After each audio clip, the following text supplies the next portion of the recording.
You're listening to Critical Mass Radio. Now, it's our turn. Hey, good evening. Welcome to Outside the Box. Hostess, Kate of Gaia here. Yeah, it's been a day. My goodness. Quick request, everybody. Please don't tag me while the intro's going to ask me to bring you into the show, or how do you do this and how do you do that. Thanks. Because I'll answer. I keep telling people that. I will. Right? I can't help myself. It's just my nature. So, and then I get all stressed out trying to push all the other pin buttons. Okay? So, just appreciate it. Thanks. I get stressed enough doing this 7 nights a week. Okay, and yeah, it's easy to get on. I had to figure it out, and I'm not holding any hands anymore. Okay, I don't mind, once or twice until people get the hang of it. No, you got to try. I've got a very limited computer. I can run entire shows with it, so make the effort. I'm not going to hold anyone's hand. I know it's great and everything, but one, I can't control the mute on your end, and I've had too many interruptions with people jumping in, midstream, and it's. I know it's the table we all sit around, but there's still table manners to be had, and I'm just talking about a little bit of etiquette, and I'm one being here, guys, and I get hammered all day long. If it isn't on Skype, it's on cell phones. Trying to take care of this and that and the other, and it's like, excuse me, a nice hi, and just that'd be great. But anyway, if there are issues to be had, absolutely, I'll be there. But just asking for a little bit of etiquette. It's I'm only one being here. I'm two, actually, but you know what I'm saying, right? Anyway, it's been a very, very, very crazy day. And, yeah, we all have to do it. Yeah, it's just a matter of clicking the Skype button on the show page. It takes a second to get through it, and if you haven't got a Blog Talk account, we'll set one up. Or use your Facebook. If you haven't got a Facebook, set one up. Oh, look, it's FBI this and CIA. Shut up.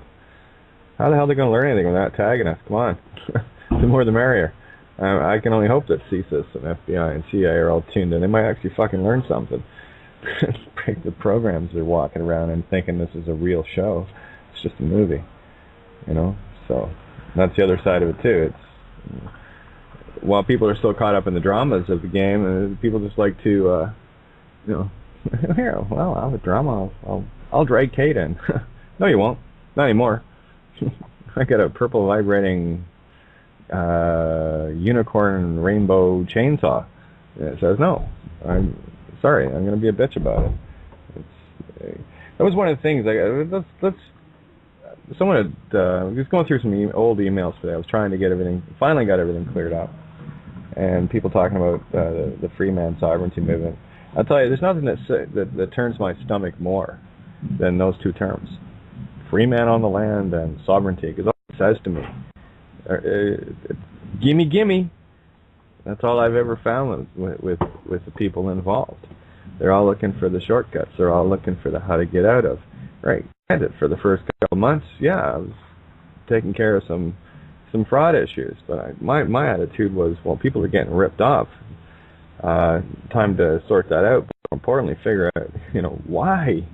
How's this all happening? And everyone was looking for the UCC this and the UPU that, and all manner of little tricks. And how do I get rid of this? And how about you just get rid of your name and grow up? Fair? I did. Well, it's quite a step, the one I took. But and there was a time that I say, I don't expect people to go to that extent. But now I'm asking myself, why not? I wasn't ready for it either. I've had to deal with a lot of stuff in the last year and a half. More stuff than most people would survive. But the way's there. I mean, the answer is quite clear. And it's all about the name. And this is why so few will find this road. One, they're blinded by the dramas, and two, they can't get outside the physical meat stick. And Great show last night, by the way. God, that was awesome having Tobias sitting in. It was like talking to him, talking to myself or my shadow. You know, and actually, yeah, being a Sag, technically, he was my shadow, and I'm his, right? But yeah, it was a lot of great information last night, and I'm probably feeling a bit of the, oh, well, how do you top that, right? But no, it's all good. It's all good. Yeah, getting back to this whole sovereignty free man joke, and that's all it is, you know. And I gotta say, we're at that point. I mean, has anyone been following the allegory of the Obama birth certificate? Did anybody see the allegory, or was it just me? You know, this whole thing of an invalid birth certificate, like they're just throwing it in your face. But everyone is looking at it from, well, he shouldn't be president. Well, no, a bit deeper than that. No one should be president, actually. Yeah, that's foolish. But did anybody else see the allegory there of and the layers that have been getting peeled off more and more and more?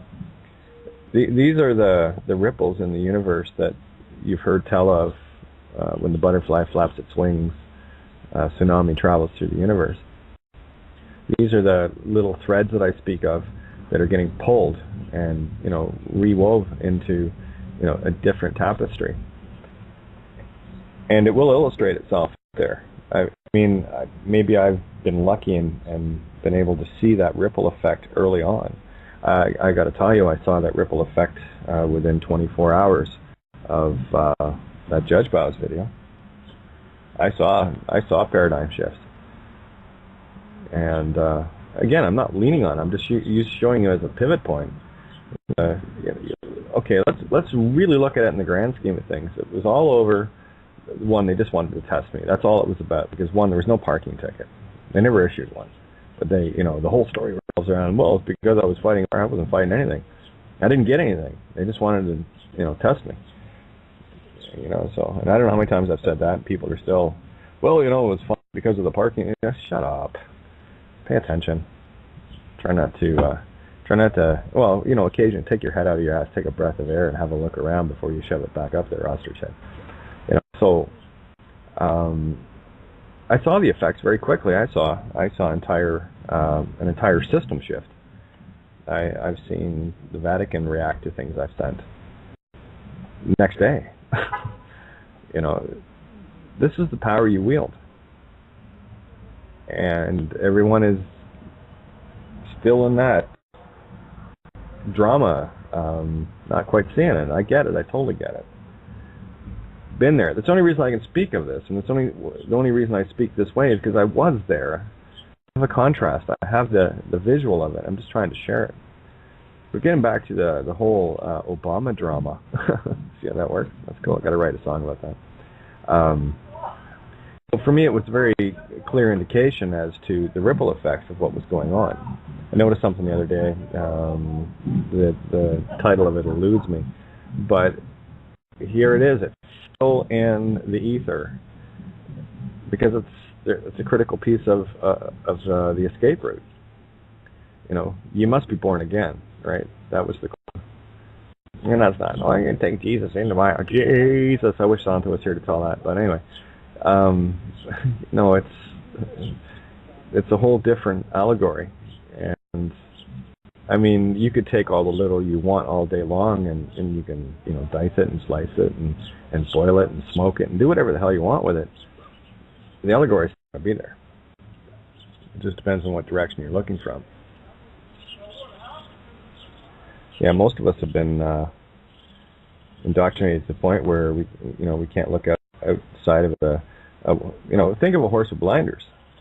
That's effectively what they've done to us. They've turned us into cattle with blinders.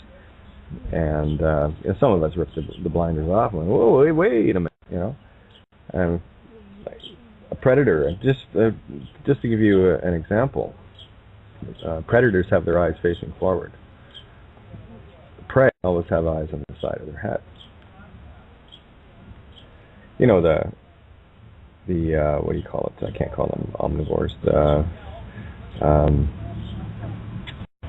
Yeah, the vegetarians amongst the animal kingdom. Yeah, that works. Anyway, the herbivores. That's so that they have a wider range of view. A predator wants to focus on one thing, and of course, us having eyes, on our face, not on the side of our head, we're very focused, and it's easy to indoctrinate tunnel vision. Now, an herbivore with eyes on the side of its head has 180 degrees on each side. It's only a very small area behind its head that it cannot see. So that's some pretty impressive scope range. Well, when you're used to being attacked all the time, you kind of need that sort of a DNA alteration, right? So how do we change that? Well, we stop rubbernecking. Have our head stuck in one direction, looking at one thing, and we start scanning, much like a radar. Look around you, feel around you. That's even more important. To start getting a sense of feeling around you. Start feeling what's behind you and what's behind you to the left, and to the right. And in the trades, I called it, and it wasn't very many of us that developed it, but I always knew the ones that did, because I didn't have to worry about them carrying 10-foot 2x4s, 2x8s, or whatever, and smacking people upside the head, because they had what I called 360 vision. You get used to being on a work site, and you start feeling your way around it more than seeing, and that is something that we all have that ability. Are you tuning it in, right? Are you grabbing that particular radio dial and tuning it up as well? And most people don't.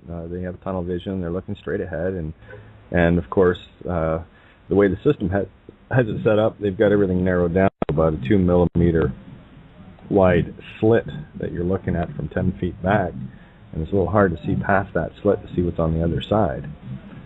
And what we're experiencing is that's getting shredded, and we're starting to look further left, further right, and getting a whole lot more of the complete picture instead of just little pieces of it.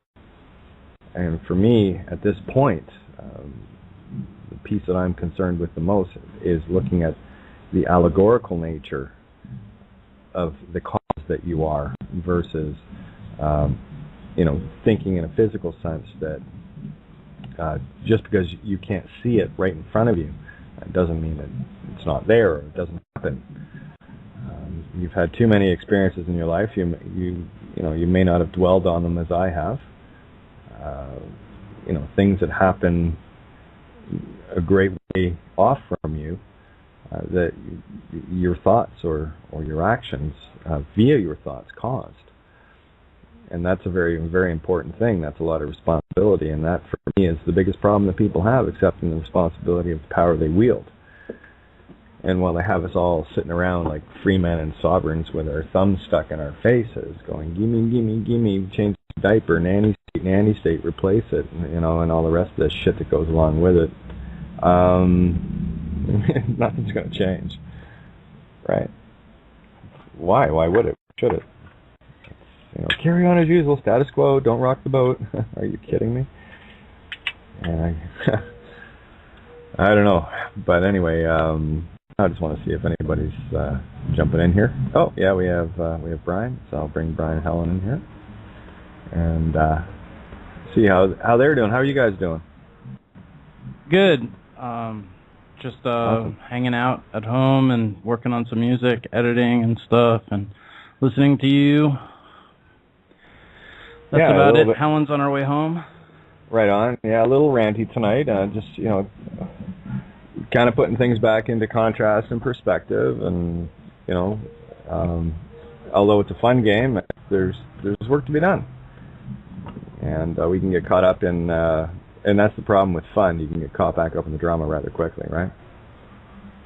Yeah. I mean, I'm annoyed at things in my personal life with people as well, just in general, and more and more wanting to crawl into a cave somewhere upstate and just meditate. Yeah.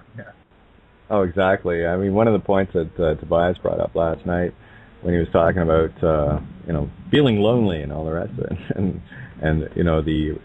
the masters were saying, oh, yeah, welcome to the club, get used to it. And it's true. It's so very true. Yeah, he's awesome. Isn't he great? Yeah, that was one of the best shows in a while. I loved it. Yeah, he again, it was just a beautiful. It was like a very gentle game of badminton. There's the birdie, and it comes back, and there's the birdie. It's back and forth. It's beautiful. That was a beautiful ebb and flow.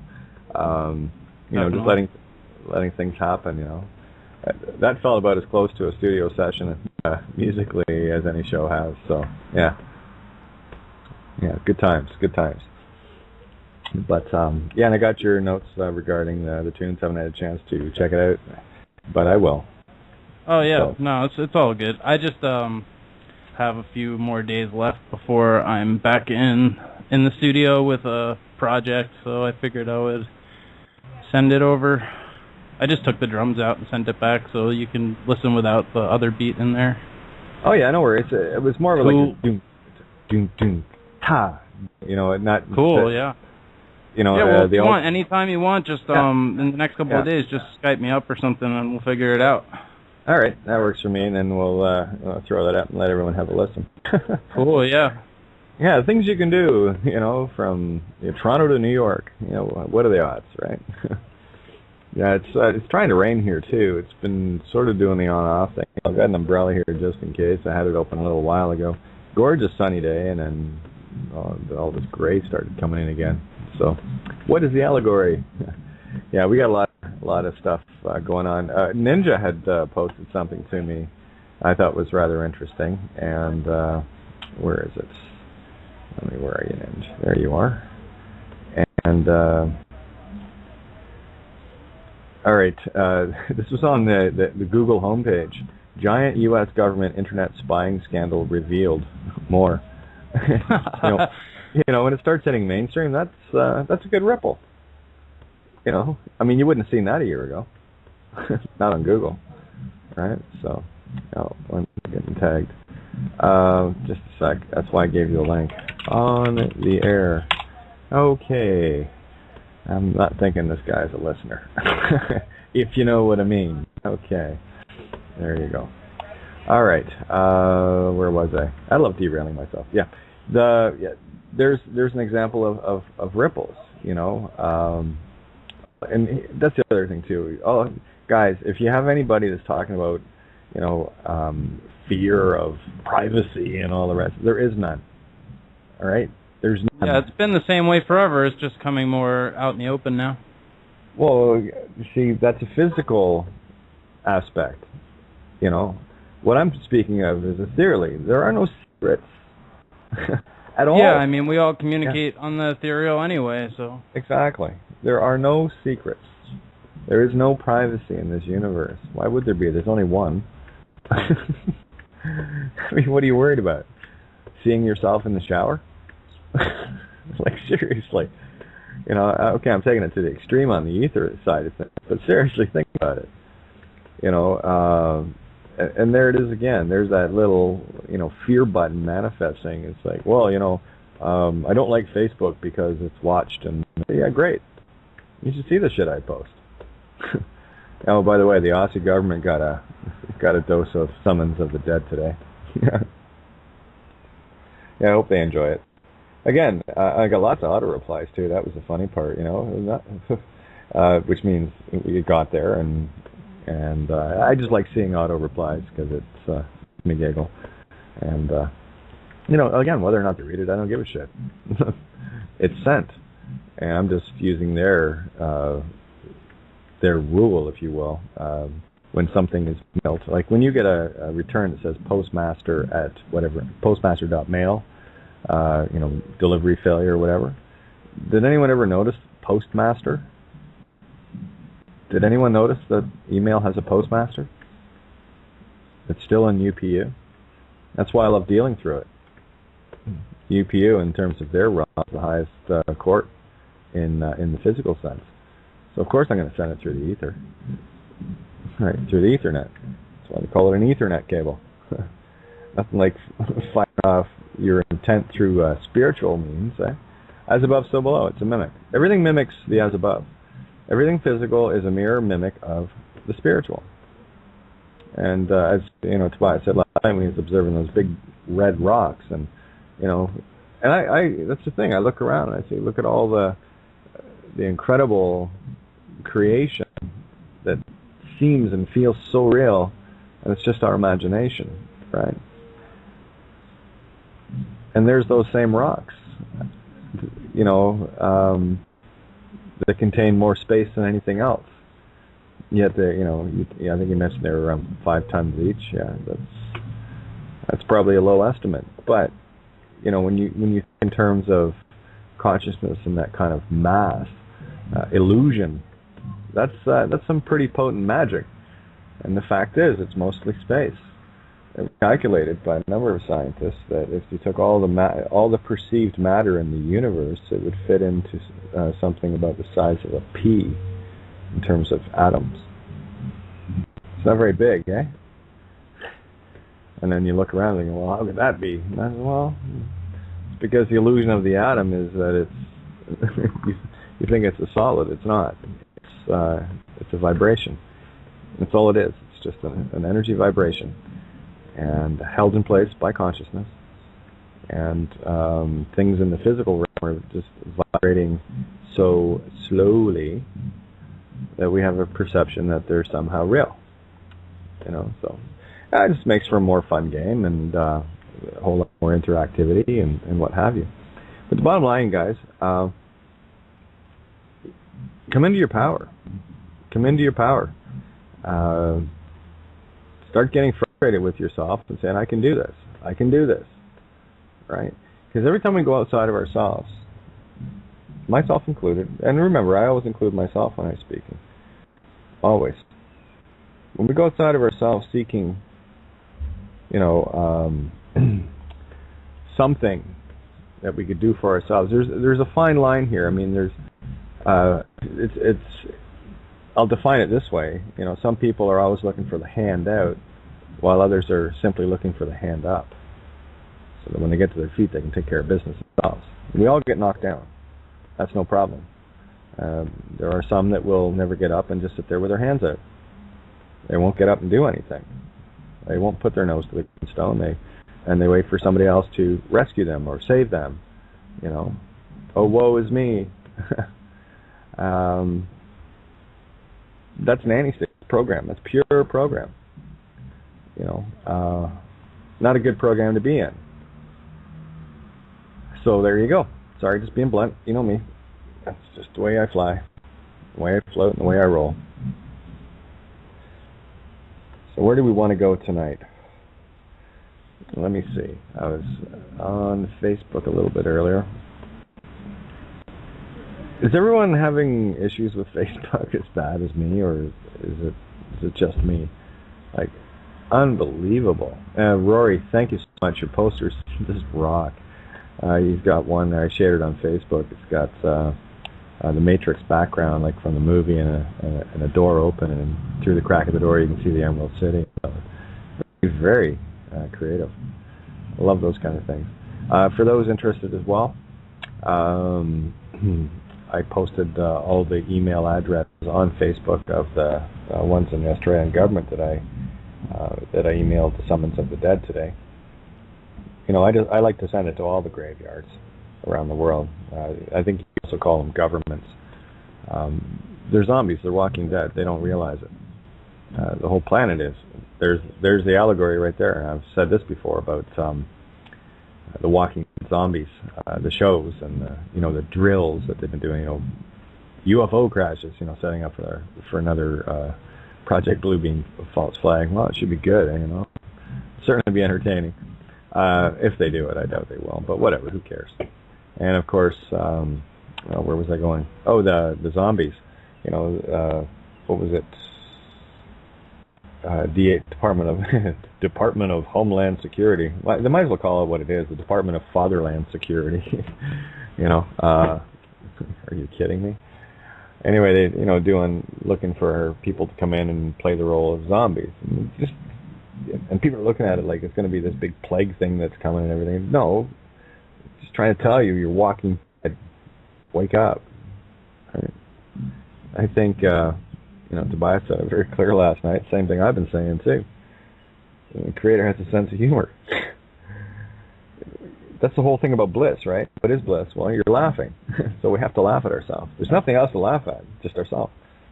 That's why, in as much as there are things that we can take seriously, there's a lot of stuff we shouldn't.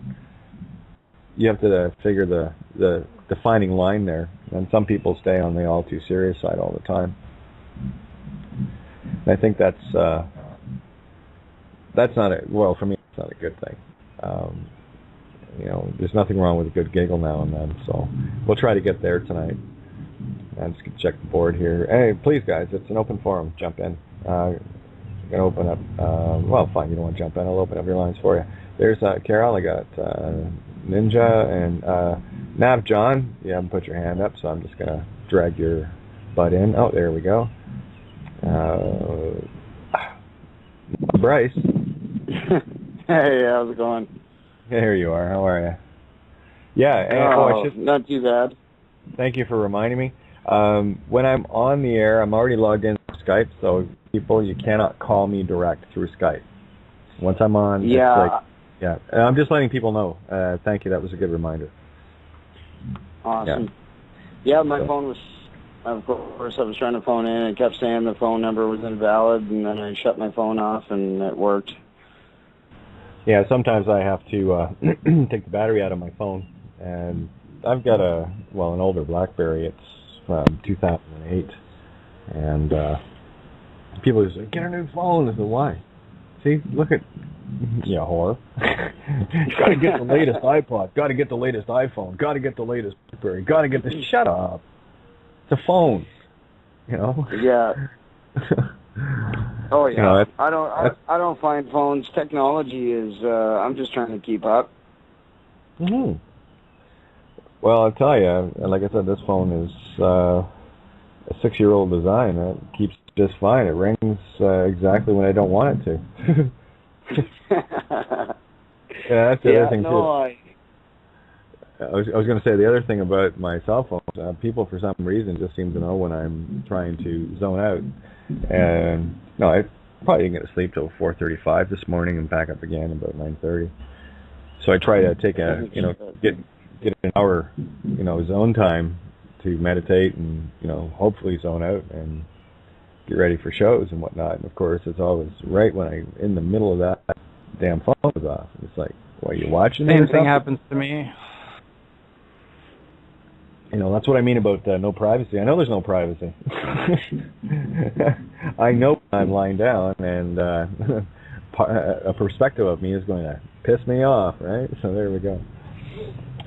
Hey, you're Year of the Dragon, right? What's that? Year of the Dragon. Oh, yeah. Right on. Yeah, me too. Yeah. I'm a 76er. I was listening to Saturday's show there, and I caught wind of that, and yeah, I think that's pretty awesome. I love dragons.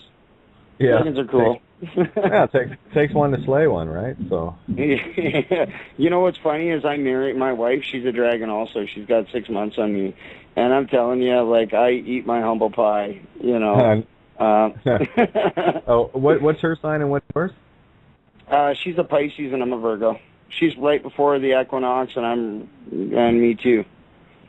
There you go. Yeah, we're just on the opposite sides of the spectrum. So when it was really interesting when you got Santo to read my numbers that day, I had to record it, and I just get a chuckle every time I listen to it because, it's funny. Being a dragon, it's like I can take life as it comes or I can burn everything to a crisp, and that's just no shit. Yeah, there comes a time, 64 is a wood dragon. I'm not sure what 76 is, but it's a fire. Fire dragon, yeah. Yeah. The wood dragons are the gentlest, apparently, of all the dragons, but the nastiest once they get lit up. So yeah, there's that rock hard. It's funny because my dad's a dragon also, but he's 1940, so he's a metal dragon, and he's Sagittarius, and you can't win an argument with him. Nope. I mean, he's brilliant, but he's a metal dragon, and nothing but love to my dad. But yeah, sometimes dragons are, I just love dragons. I've got 3 of them tattooed on me. There you go. I went through the Mayan stuff and the Chinese stuff, and of course Western zodiacs, whatever. Try to put all the pieces together, and what is she's Leo and a rat, and my youngest is Virgo and a rabbit, right? So we're talking two diametrically opposed, yet you should hear the 2 of them sing together. Just amazing. When I had them over in Ireland, taking my dad's ashes back, I think it was the second last night. It might have been the last night we were there. Anyway, I just sat around with the guitar. I mean, the girls did a little singing. We just sat around with the guitar and let them sing, and it was awesome. I have it on video. Actually, I haven't watched it since, so I should probably pull that up and watch that. Universe is reminding me, but just very interesting. Of course, Sue being a year of the monkey and a Scorpio. Of course, the only Chinese zodiac that can fool a dragon is a monkey. So count your blessings. Yep. I've only ever really met one monkey, believe it or not, my whole life. Yeah. Oh, they're fun. I got along with them just great. Yeah, they're party animals basically. I'm not sure. I'm not so sure about the monkey Scorpio mix though. I just got a little sour taste there, but that's okay. A little scorpion sting with a monkey slap upside the head. Pretty fun. But we have somebody calling in here. So no, hang tight. Your line's open there, my friend. So we're just gonna bring everybody in. Yeah. I'll just mute myself out for a minute. Yeah, sure, whatever. It's all good. Joe for Dylan. Hello, Kate. How are you? Eric. Eric, there you are. See, it wasn't so hard, was it? Yeah, first time that I get it, this Skype stuff. There you go. Now you know. Yeah, for sure. Now you know. Easy peasy. And it can be a pain in the ass. I mean, you've heard me sometimes. It's taken me 15, 20 minutes to get logged in. So. Yeah, that's true. Yeah, not fun. Oh, keep going. No, just say that in these days I'm practicing meditation, and it was very nice because in these days I have some downloads. Well, yeah, absolutely. What was you want to redo your video because I did share it and yeah. loved your energy, so don't lose that part of it. For sure, but it's not so great yet. Sometimes I get lost in the middle of the video, so I will try to write like a write your script, and that way it'll keep you in the zone. Yeah, and I will make a better version, and then when I make it, I will share again because I think it would be very nice. I would ask you if you could do one in Portuguese. In Portuguese? What? See? Do one in Portuguese. Yeah, for sure. I will do it. Okay, that one you'll get. Why don't you do one in Portuguese first, and that way we can get it out and start helping out our Portuguese-speaking brethren and sisters. Okay. And that'll help with a little bit of confidence too. Your English is great. I'm just. I got to tell you, when I opened it up and you're speaking English, I'm thinking, I was hoping this was going to be in Portuguese. That way, you're reaching Portuguese-speaking people. Yeah, I want to reach Portuguese and international because the video is to boycott the World Cup and the next events here in Brazil because it's kind of a creative idea. To not, like you always say, not to confrontation with chaos and violence, but instead make a good idea, a bulletproof idea. Yeah, so, set your concept and put your intent behind it, and just send it out there, and watch the ripples. This is the thing that people need to get. You have no idea the power you have in just sending out intent. And, and doesn't have, doesn't have to be nasty or whatever. I mean, the stuff I send out is just, it's very, I try to be a little tongue-in-cheek and have fun with it. But I get straight to the point. This is what happened. This is what is, and there you go. It's yours. I don't want it anymore. Thanks. Appreciate it. Have a nice round trip back here. Or you can change your way. Yeah. Yeah, See, for sure. That's the gift of the option, right? There's two paths you can take, and in the long run, there's still time to change the one you're on. And those that get things like "I who shall not be named" and "Summons of the Dead," and where it might actually, reach them, it doesn't matter to me. It's about bringing this part of our consciousness into the light so we can, heal it. And the ones that get it and decide to change their path, well, they're going to move very quickly. Because I tell you that when you get handed a bucket full of truth in one dose, and you jump on it, that's a different game. People learn a lot quicker. So it's just the way it is. I'm getting a few people. Yeah, for sure. And can I say just one thing? One of downloads that I receive these days. Okay. I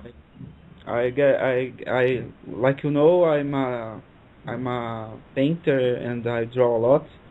So I was thinking about how we can do a meditation, drawing or something like that, to bring other things, other duality to us.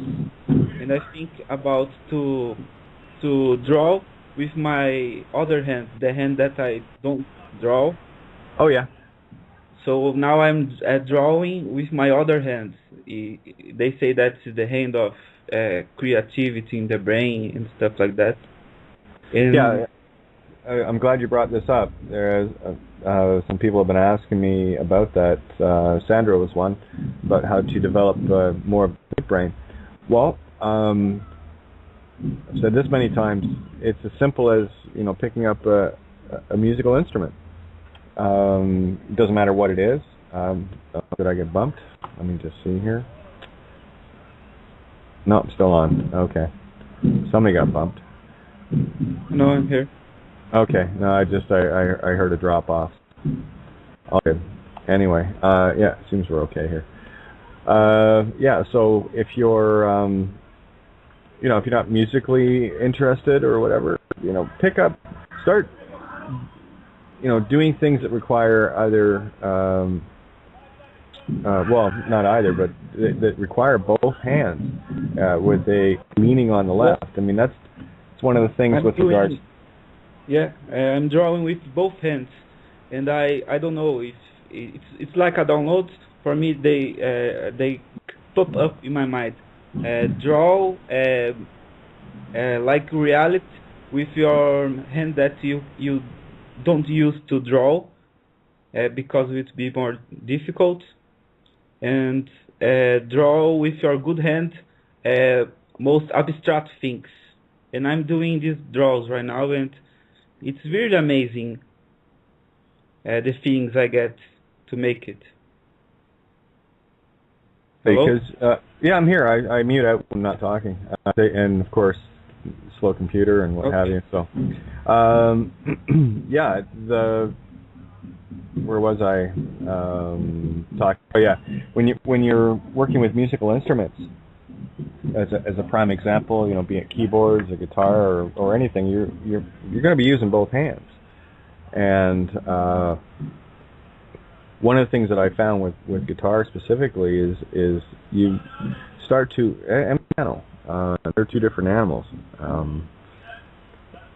You're starting to talk to half of your body that you never really talked to. You're walking around, most of us stuck in the left brain, and everything's, it's a right-handed world, they say. No, it's not. It's an ambidextrous world. Even in that concept alone, they've created a duality. And for those that don't, the left controls the left side of the brain controls the right side of the brain controls the left. So keep that in mind. So people that are left-handed are already naturally working through the creative right. That's one of the reasons why in schools, even my late brother-in-law, left-handed, I've heard so many stories like this, the same story where they would literally tie your left hand, around your back, and you weren't allowed to use it. You had to use your wrong hand. One of the things that come out of that, you'll find that people that have been forced from their left hand, natural, to use only the right hand, stutter, have learning difficulties, frustrated. Of course they are, because it's like, go ahead, pet a tiger in the wrong direction and see how long your arm lasts. Okay, and that's effectively what's going on. So there was one other thing I wanted to bring up with that as well. And did you know that the magazine Forbes make a statement, I think this week, about the worst money-making professions? And the first one it's archaeology, the second one it's visual artist, the third I think is musician, and I think all the professions that they say it's very worth to get money is the best one to make you happy, Well, agreed. And again, when you're dealing in any of the arts, it's typically not the artists that are making the money. It's the ones that promote their stuff and parasite off them. Like take record labels, for example, or art management companies and what have you. It's always the corporate management that's making the lion's share. I've had first-hand experience with that nonsense. Oh, they tried with me. I just wasn't going to bite. So I got a lot of drums going off in the background here, and just a little bit distracting tonight. So there you go. But here, I'm gonna pop a song on here and get the zone back, and there we go. What am I gonna play? Something I haven't played in a while. Let me see. I know the one. Okay, so I'm just gonna play a song here, and we'll catch you back in a few minutes. Cool. As soon as I find the jingle. There we go. You're listening to Critical Mass Radio. Now it's our turn.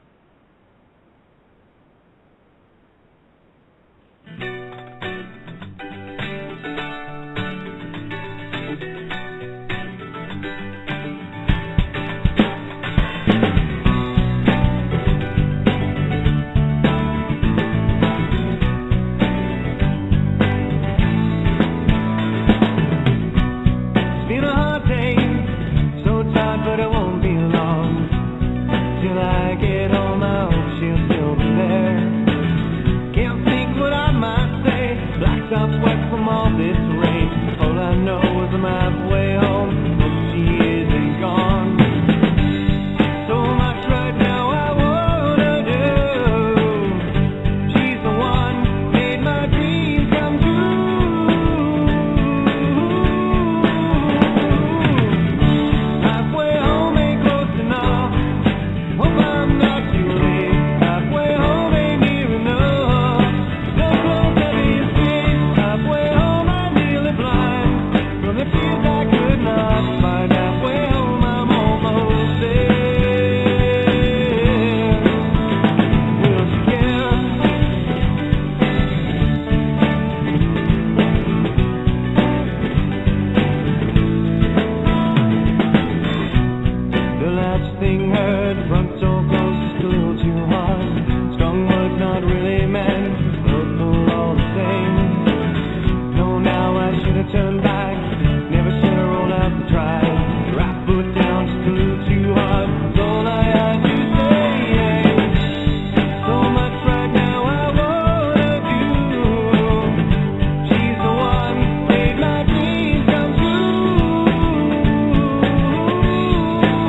You're listening to Critical Mass Radio. Now, it's our turn. Okay, and we're back. And just in time for it to start raining. Yay! Okay, I got my umbrella up, so I'll do my best. Anyway, yeah, just, sorry guys, just trying to find the groove that just keeps getting jumped from the tracks here today, so I'm not sure what's going on. That's why, contacts, alright, yeah, lots of people showing up still, by the way. I thought I'd share that with you. And it's always a good thing. There's just an indication of the tsunami. Miranda, I got your line open. Are you there? I am, Sweetie Pie. Right on. Hello. I'm good. I'm a bit tired. All this staying up so late and then going to bed really, really early. Oh, I hear you. I think I'm just going to spend the 2 hours tonight and, call it a night early. I think that's my way of taking a break. Yeah. Instead of going into the rollover. What's going on tomorrow? We got the show tomorrow night. I'm not doing the webinars anymore, not for a while anyway. I'm not sure if I will go back to doing them. Just a lot of workload. But did you get a chance to finish any of the lectograms you were working on, or? I haven't finished any of the lectograms. I did write down what I dreamt about last night, and remember we were going to see what we got and stuff. And I had some quite interesting stuff. Do you want me to share? That's why I'm asking, hon. Yeah. I like to keep it ethereal. I find too often things can get too grounded in the physical, and I really, really hate being in the physical. Well, I just sort of throw it there. It's just bitty and piecey, but people will pick up, obviously, what's resonating with them. There was a whole thing about pictures. Somebody was making pictures and expressing their talents and wanting to be paid for it. And then there was someone else along there who really didn't want to pay for this. And it was like, I felt like a sister relationship. It was really interesting. And so the other one, because they weren't going to get any money, decided, right, bugger you, I'm going to rip it up and destroy it. And it was like, just ripping this into pieces. So this rough justice, cutting off your nose to spite your face. So I thought that was quite interesting. And then there was a whole thing about, I kept getting blood out of a stone, extracting and mining. And then there were little people in there, but they weren't quite dwarves. And then I was thinking, dwarfs mining gold. And then the whole gold thing came up again. And then there was somebody there who I think may have been you, who was admiring handbags. It was quite bizarre, as you can see. There is potential for that, yeah. Yeah. Definitely. And then there was this feeling of we were all in a woods and we were being cordoned off and being steered or forced, shepherded to the right-hand side, which I thought was quite interesting. I was going to get your take because I couldn't remember the significance of the right. Well, the right is the divine feminine, creative. And, we have been pulled so far to the left in the pendulum with the masculine, patriarchal, that's literally thrown creation completely out of balance. That's what we're dealing with here, is we're trying to get creation back into a balance. So that totally makes sense. Keep going. Yeah, so that was feeling good. And then there again was this whole sister thing, and it was sisterly unlove. And that the meaning in this was, if I can't get my way, I will be a destroyer. And so even though we are going towards the feminine thing, there's this really sort of trickiness of being sisterly in the right way and not damaging it and then becoming, some psycho bitch. Well, that was part of what we talked about yesterday with the four ventricles of the heart. I see the four ventricles as the left side is the good and evil of the masculine, and the right side is the good and evil of the feminine. See, because people can get lost in the duality of masculine and feminine, good and evil, but there's a duality in everything, right? Even the masculine and the feminine, yeah. So that totally makes sense.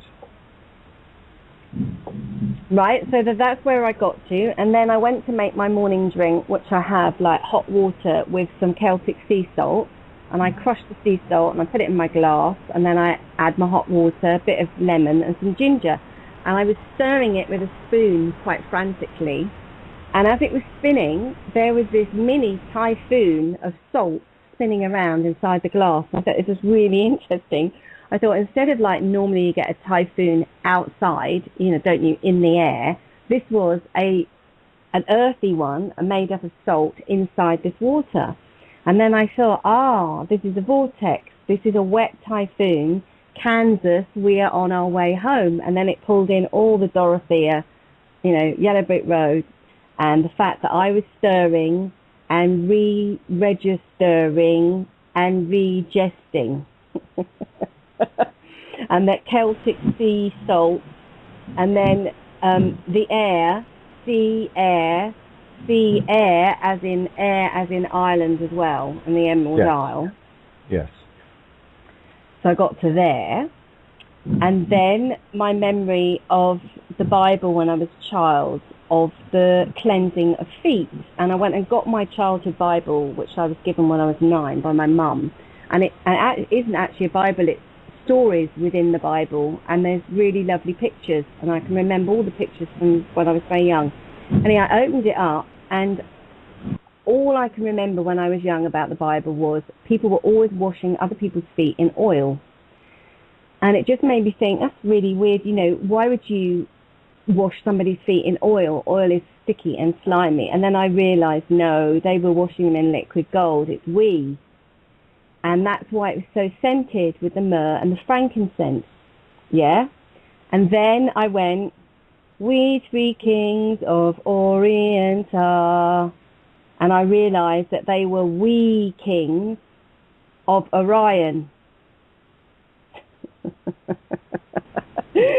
And they brought the baby liquid gold, frankincense and myrrh. Yep.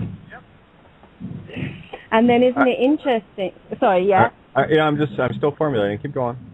Yeah, and so then I then thought again about the feet, and why are your feet on the bottom called your soul?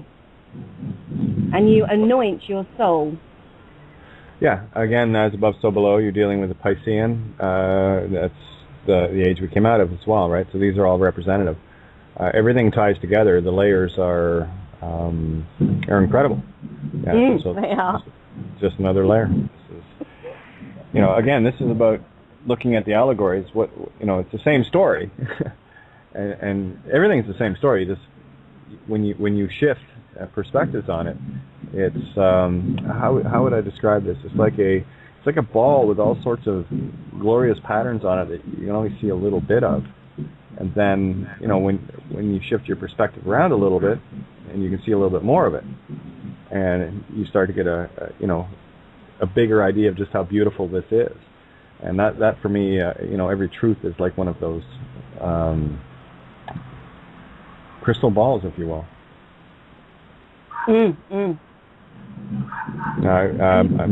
Go ahead. Yeah, and then my other feeling was when I was looking at my Bible, which is, as I said, it's a picture book. I've still got to do some more work on it because I'm really so excited now, because I was suddenly seeing that the pictures are cards from the tarot deck. There was the Empress there. I think it's the 4 or the 5 of pentagrams, where the guy's working as a carpenter, but he's not realising all his worth, and the coins. Absolutely fascinated that more or less these pictures are of the tarot deck. And then I thought, actually the Bible is a tarot deck. Yeah, it's all astrotheology. The one you're referencing would probably be Wayland in my deck, which is the craftsman of the gods, potentially.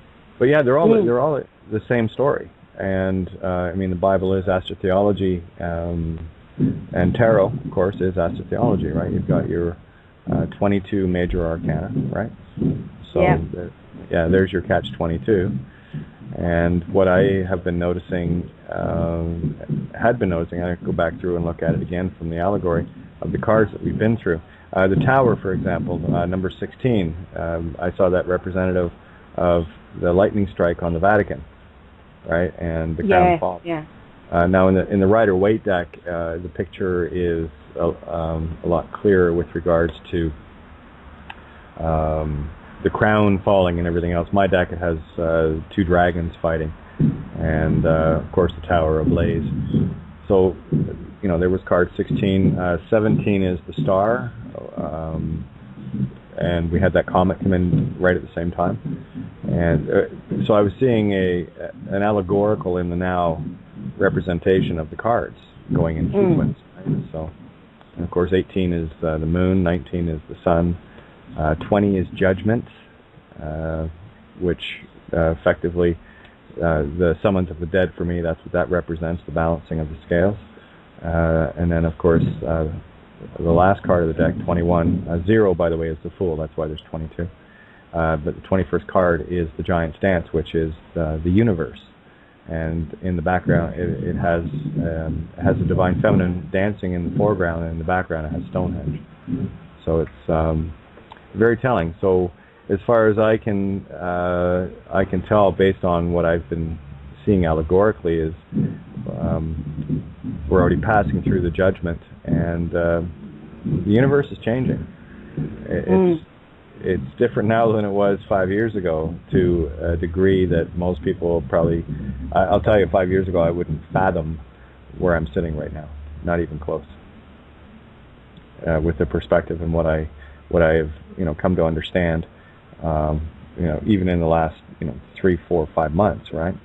And the last month in particular has been a culmination of the allegorical concepts coming together and seeing the multifaceted layers of each individual truth. How you're looking at it. The Cain and Abel story in the Bible is a prime example. The church only teaches one thing. It teaches that Cain and Abel are, boys. Wrong. Abel's a girl. It's the right hemisphere, and they stuck with it. And that's only one perspective. And I've done at least a dozen perspectives on the Cain and Abel analogy, the allegory of what it represents. Just shifting your view on it will give it a whole new meaning out of the same story. And that's what I mean when I talk about looking at things allegorically. Are you just looking at the literal translation of Cain and Abel, or are you stepping back going, wait just a minute here, and then you take a step to the left and go, wait, I see it from a different perspective, and it means this too. And then you go to the right and go, oh, well, it means that as well, and it means this, and it means that, and it's the same story, and you'll end up with, they talk about 7 layers of truth in everything. Well, I would hazard to say there's a few more than that, but if you just take it from the notion that there are 7 layers of truth in everything that you're looking at, how many layers are you seeing? And if you're only seeing one, well, you've got a little allegorical digging to do. And that takes a bit of practice. Without question, that takes a bit of practice. So. But it's almost feeling though now the quickening is there's not even a need to digging, because as soon as I found that gold, frankincense and myrrh, I was going down Facebook and there was a guy talking about frankincense and myrrh and the return of the light. And I thought, oh, shut up. That sounds all right. Yeah, so I watched that. That was incredible. And then I found this other piece on gold, frankincense and myrrh, which, of course, is in Matthew 2:11, of course. And that's about the gifts. And then lower down, I read this to Ninja today because I think it completely did my head in. Further down, it says there are lots of mentions of gold in the Bible, yeah? Where is it? Gold appears at the beginning of the creation in the Garden of Eden, and the name of the first river is Pishon, spelled P-I-S-H-O-N, Pishon. Yeah, I remember that. Well, in Ireland we say take a pish. Right? Yeah, take a pish, yeah.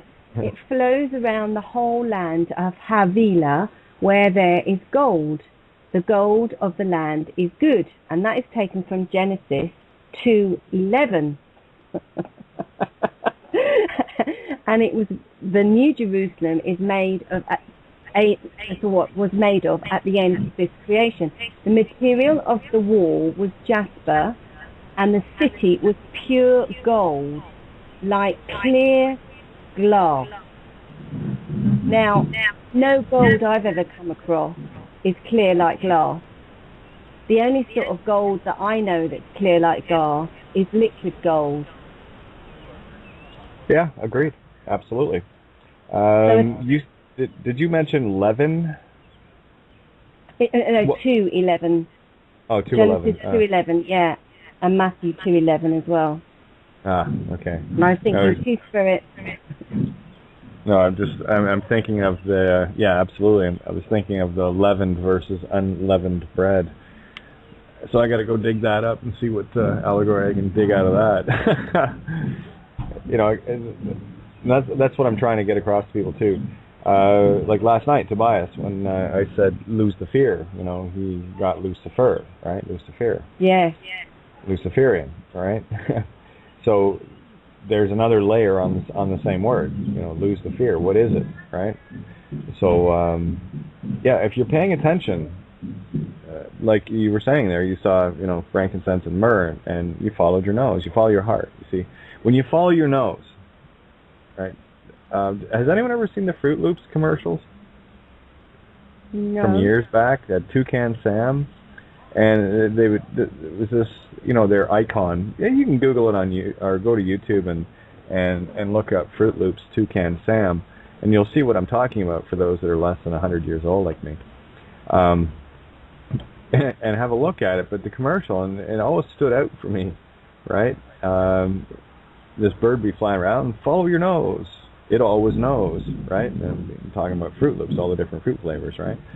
So when you connect the dots of, well, the nose is attached directly to the heart, and Ninja touched on this yesterday on CMR on the main show. And when you understand that the heart is that's your intuitive, that's your feeling mind, the one that is 10,000 times more potent than the one in your head, you know.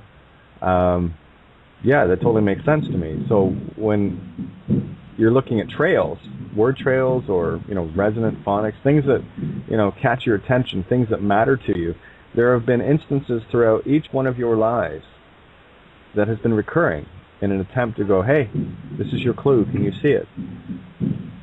And instead of just going, oh, that's odd, I keep hearing that word, or I keep seeing this picture, or have a look at it. Ask yourself why. Why are you seeing that? What is the allegory? What is the message there? What is the relevance to you? Because it is extremely and totally only relevant to you. You know, we're dealing with one story overall here. In the beginning there was the word. Not the story, not the sentence, not the page, not the book. The word. We got pretty creative with that. Look at all the stories we got out of it. You know, and it was just about changing perspective on it. So, if there's something that you see that jumps at you and makes you smile, oh yeah, that's your cat in the Matrix quivering. There's your been there before moment, deja vu. There's another one too, deja vu, critical. If anyone doubts alternate timelines and has experienced deja vu, you might want to reevaluate that. Where does the deja vu come from? Of course you've seen it before. Those are the pre-sent breadcrumbs. And for me, I look at deja vu as a timeline check. One of the things that, see, and I do this on an equal and opposite perspective.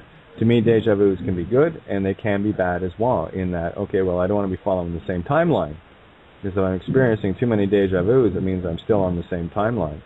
Yet, at the same time, I can look at those and say, okay, well, what are the pieces I missed last time around? Right? So, again, just be mindful and be in the now moment. I was talking with Bryce last night. We brought up the Way of the Peaceful Warrior. It's a great movie. Yeah. Great movie to watch. Get in the now moment. You know, start becoming aware. Here, I'm going to make everybody aware of something they haven't been thinking of. Can you feel the hair on your head right now? How about the weight of your body as you're sitting? How about the temperature of the room? How about the little nuances in sound around you? How about if you're wearing headphones? Do you just notice the headphones on your head? What about if you're wearing a ring? Can you feel the ring you're wearing? All the things that, did you just sense your heart beating? You know, when was the last time you thought about your heart beating? What about breathing? Become aware of breathing. Can you smell the room? These are all now. You know, these are the Zen moments. And this is what meditation is all about, is getting into that place where you can experience now and shut up and just listen. And that's when the divine right's going to crack open. You just sit and wait at the door to the right, okay? And it talks about this a lot in the Bible. You know, you sit there. It's like I forget the story itself, but the mother ends up leaving the child at the door, abandons the child. That's you. You're the abandoned child at the door, and the right, divine feminine, will hear you. A couple of great videos that Bill Donahue put together with regards to that. I'm going to dig them out and get those up. That's actually I'm going to be a while. He's got lots of videos, and I know I've got a ton on my computer. But you know, these are beautiful things that, you know, that people need to experience. What I would recommend is get over to Bill's page, hiddenmeanings.com, on YouTube, and just start watching the bloody videos. Start with the Zodiac ones if you want to get a different insight, because Bill and Santo both do beautiful work on astrotheology from two different perspectives, and they're both exactly the same but completely different.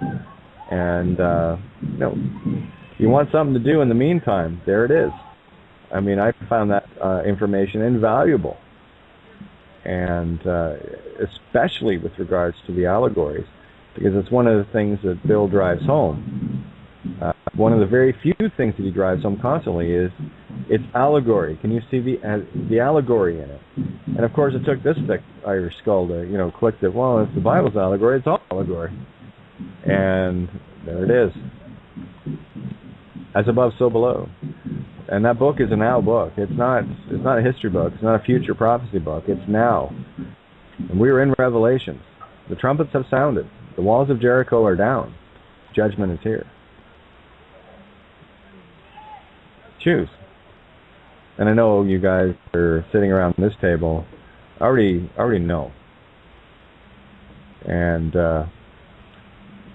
let me share this as well, because one of the things I come across a lot with people is they're worried about those around them. It's not your concern. I know that might sound cold. It's not your concern. Everyone and everything around you is just another perspective of yourself. And if you truly want to help anybody, then get yourself sorted. That's it. To quote Tobias, feel and heal your fucking shadow. It's time to get busy. It's time to get down to brass tacks with having a look at you. Get your ass into the now moment. You're missing the show by being caught up in it. Otherwise, that's all I'm saying. You know, as today as I working away here and I observe different people around and what have you. Yeah,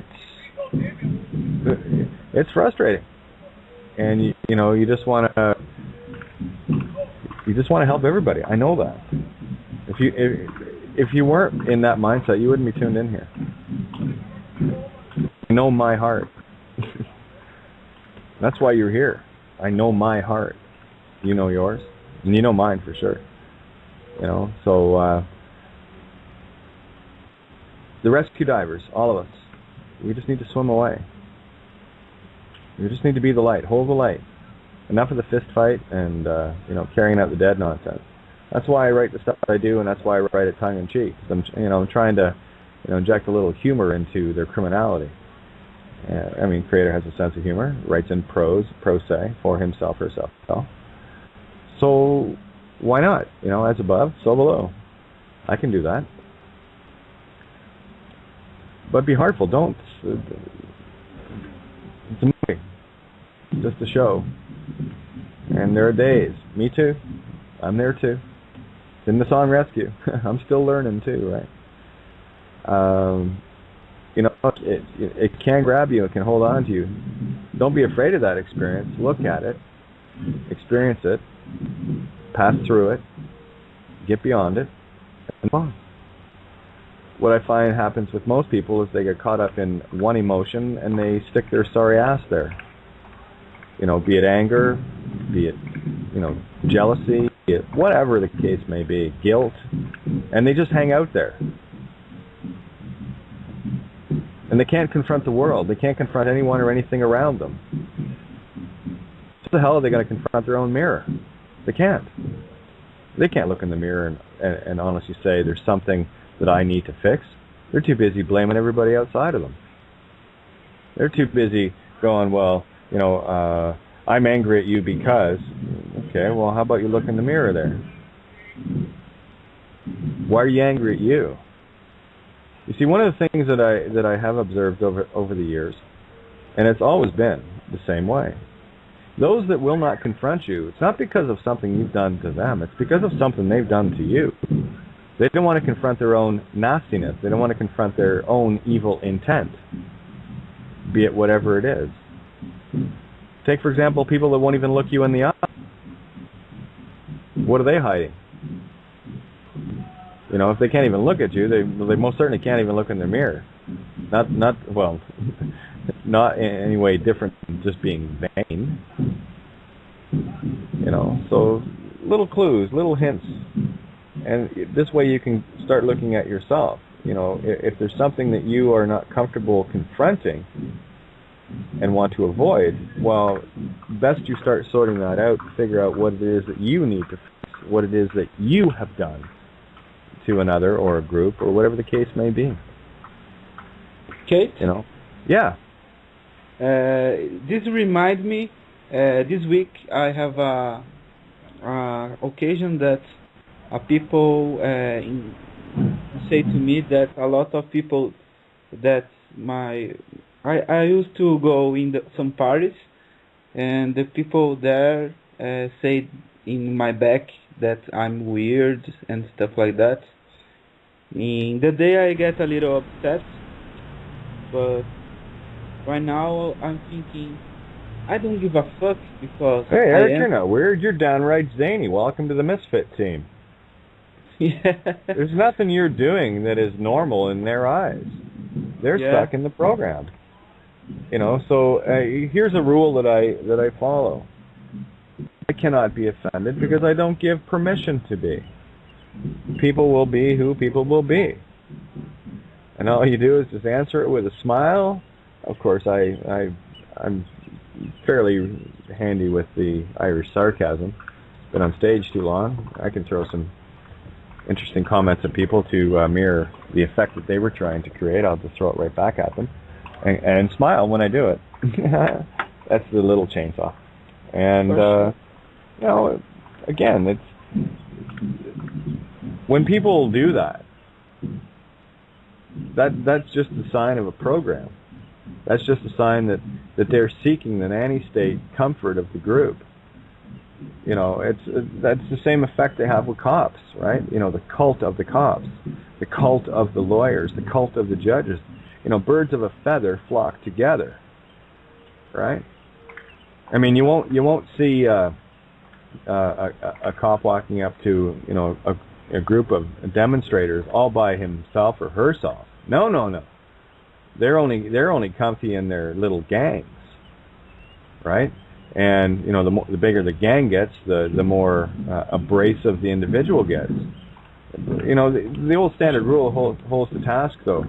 If you want to take care of business, you take care of the lead bully, and you ridicule them. That's the ones I always picked on. And of course, I'm not that big an individual, but it doesn't matter. I can. Well, Ninja's got her blades. I've got mine. I can cut people down to size right quick. It doesn't take much. Seen a couple of guys pull up today in a convertible BMW, and you know what I wanted to say? This was across the parking lot. This is what I'm thinking as I'm looking. It says, "Oh, penis too small." For you know, sure. there's All your around the world, allegory, the right? same. You know, you want to destroy sports car sales? Well, you know, start putting out, hey, Rory, here's a poster for you. Get a brand new Ferrari to make up for the size of your small penis. Girls will love you anyway. You know, that kind of thing. And you can put, you know, Porsche there. You can put Ferrari, you know, Lotus, whatever the case may be. But have some fun with it. You know. Anyway, there you go, Rory. It's, you know, penis size an issue. Get a Porsche. She won't care. Yeah, she will, actually. Yeah, but that's the whole allegory of replacing those things that we are missing in our spiritual lives with material items. That's why those that are seeking the wealth and seeking the fame and the fortune and all the rest of it are the most degraded of all beings. Because they've absolutely lost the concept of who and what they truly are, and they're replacing it with, you know, matter that is created, right? That's taking on the role of slave versus master. That's taking on the form of created versus creator. You know, but I created the money. Well, no, you didn't. No, you didn't. Well, you know, yeah, sure, your actions. If that's what you want out of life, great. You better call ahead if you're one of those religiocosis chosen-itis types. You better call ahead and see if there's underground parking where you're going. You know, you ain't taking it with you, morons. You ain't taking anything with you. The only thing you take with you, I call them karma coins, and that's what I collect. I collect karma coins. It's good deeds. That's the only you will take with you, good deeds or evil deeds. You know, that's the only time I'll go into a duality, because when you're in one side or the other, you're in a singularity of that direction. You've lost sight of the good and or the evil. It's one of the reasons why. When I speak of good and evil, for me it's about contrasting. It's about seeing how bright something can be in comparison and contrast to how something, how dark something is. And we can't really see a contrast until we see an extreme separation of those things. And I think we can all agree that we've seen some pretty nasty things on this planet that are, you know, what we had deemed to be dark, and I use that allegorically.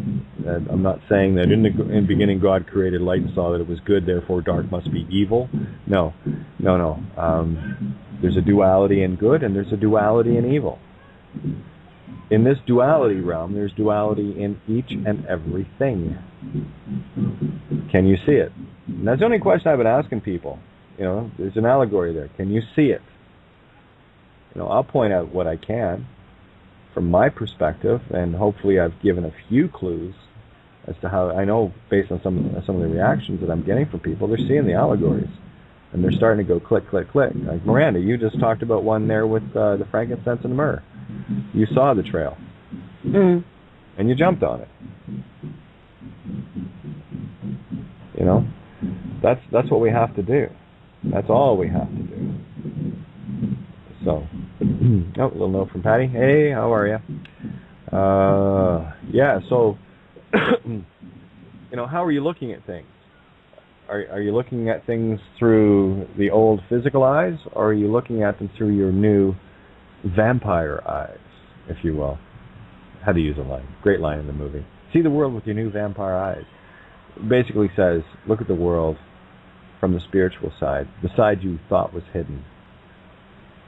And as you move on through this, more and more will be revealed to you. That's why we're in revelation, revealing. This is the time of revealing. We're in the age of Aquarius. It's the time to know things instead of simply mindlessly being programmed to believe things. Right? Step into it. You know, put a smile on your face and walk forward. We've been through the worst. It only gets better from here.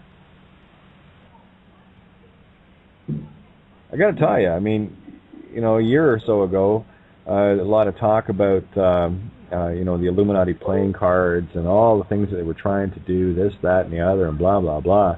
And of course, as, you know, things were being exposed and looked at and going, ha, ha, ha, no, you're not. I watched card after card fall, not having been accomplished. And these, by the way, these cards were put together in 1995, if you want to see the allegory of the now moment. And I've talked about this a few times. There's a 9/11 card there. Yeah, 1995 was when these cards came out. I mean, if you look through them, you'll see all of the correlations, and you can also see the big fails. You know, this whole London Olympics thing and all the fear porn they were ramping up for that. And, you know, I mean, seriously, putting, you know, gun emplacements on the roofs of buildings? Are you kidding me? What is this, 1940 Battle of Britain all over again, you dopes? You know, it's just a fear porn ramp up.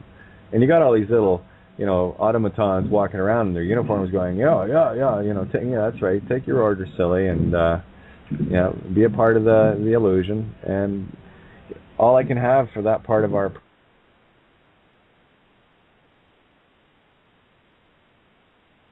I'm only going to focus on getting my own vibration up, and we'll go from there.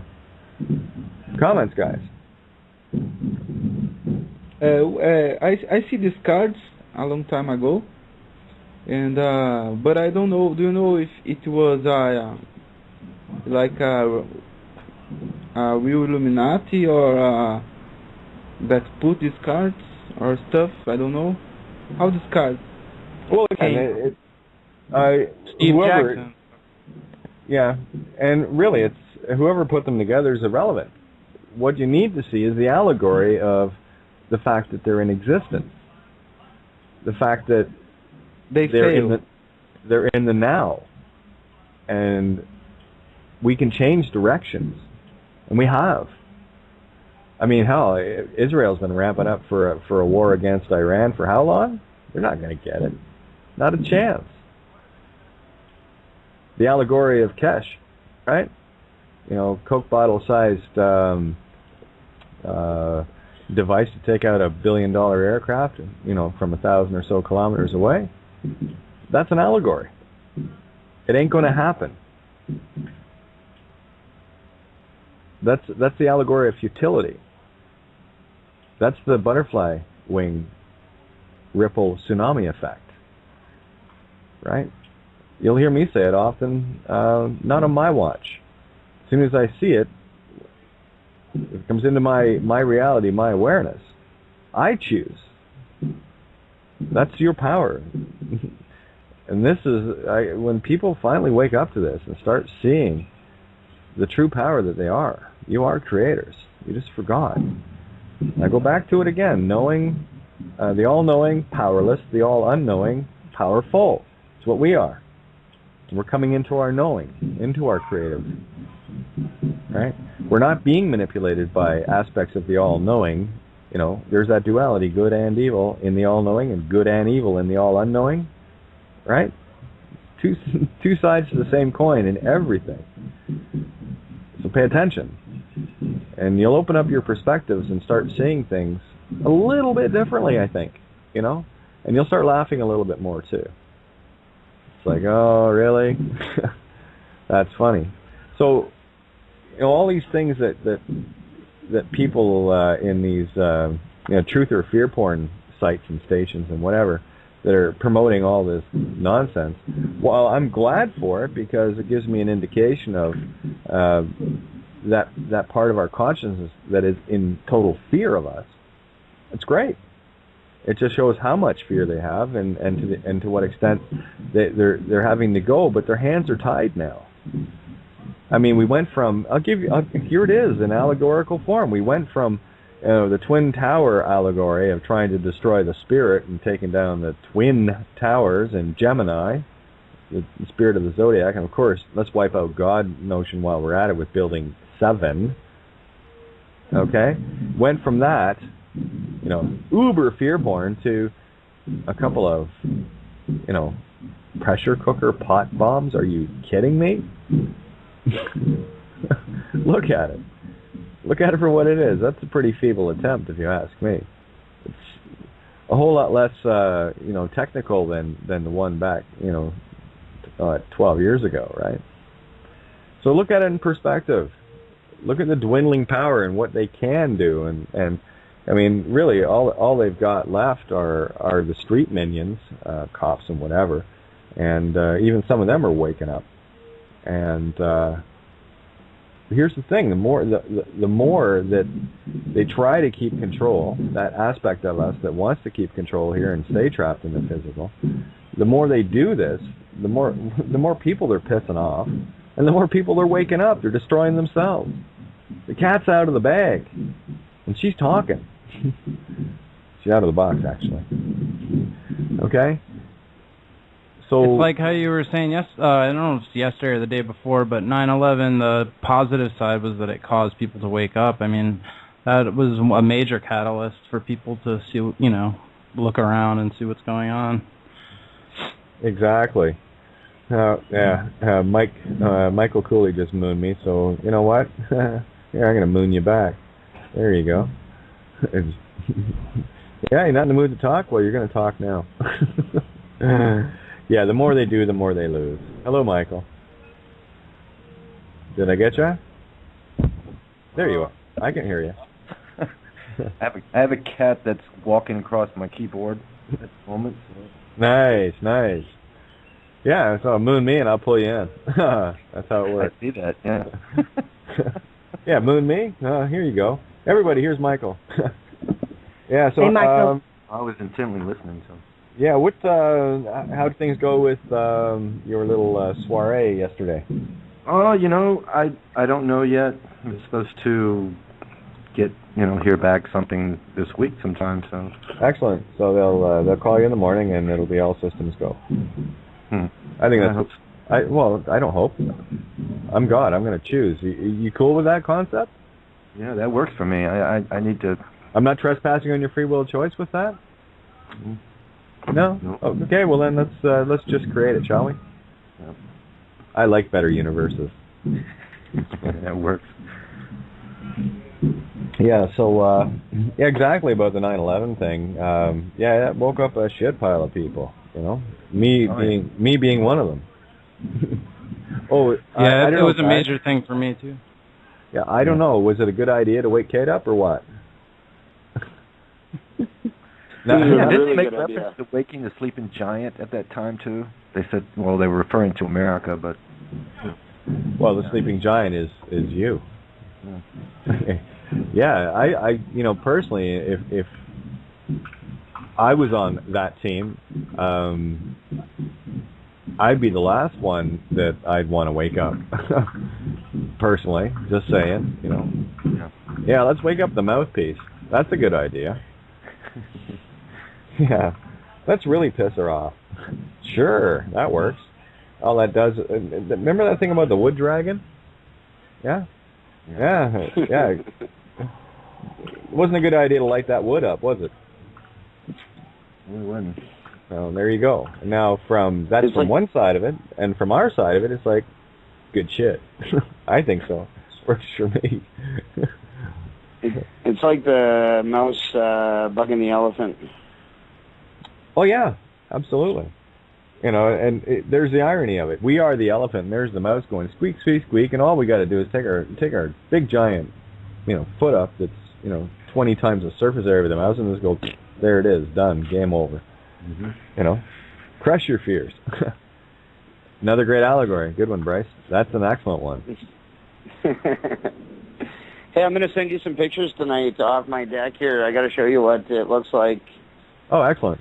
That was guys, just to clarify, we're both contractors, and he said deck, D-E-C-K. Okay, there you go. Just being clear. As in deck on his boat, or as in deck on his computer? On the house. Okay. Yeah, it's just off the back. It's a huge patio off the back end. Yeah, I built some beautiful decks in my day. I've got one of the gems was I did a very particular angular. All right, who's breathing? I was on sorry, mute. here, It's on me. There you go. Sorry, hey, who's breathing? Stop breathing. Visit the other side. Well, you start talking about decks. I know, eh? Breathing heavy. We're talking about decks on Kate's show tonight. No, I was just holding the phone too close. No, it's all good. It has that effect on me too sometimes. Keeping it light. Yeah, the one I remember.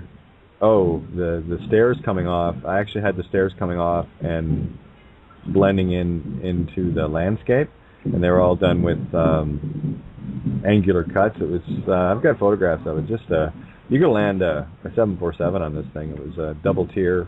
I had to build a separate platform for the hot tub, which the hot tub ended up being about 4 inches above the deck, for easy access to get into it, and also to be able to get a cover on and whatnot. So a lot of precision, layouts.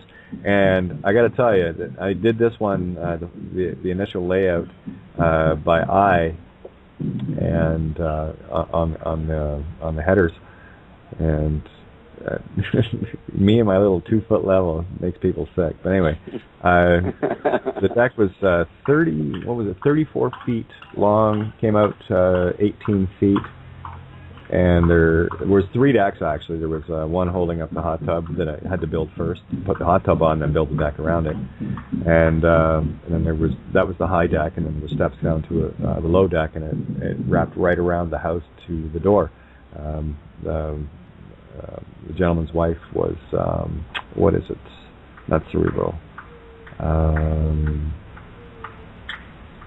Anyway, she was getting to a point where she would be unable to walk.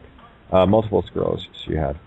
Anyway, so but this thing did a full wrap around the house, and of course, as I called the stairs that came off, they were like a waterfall.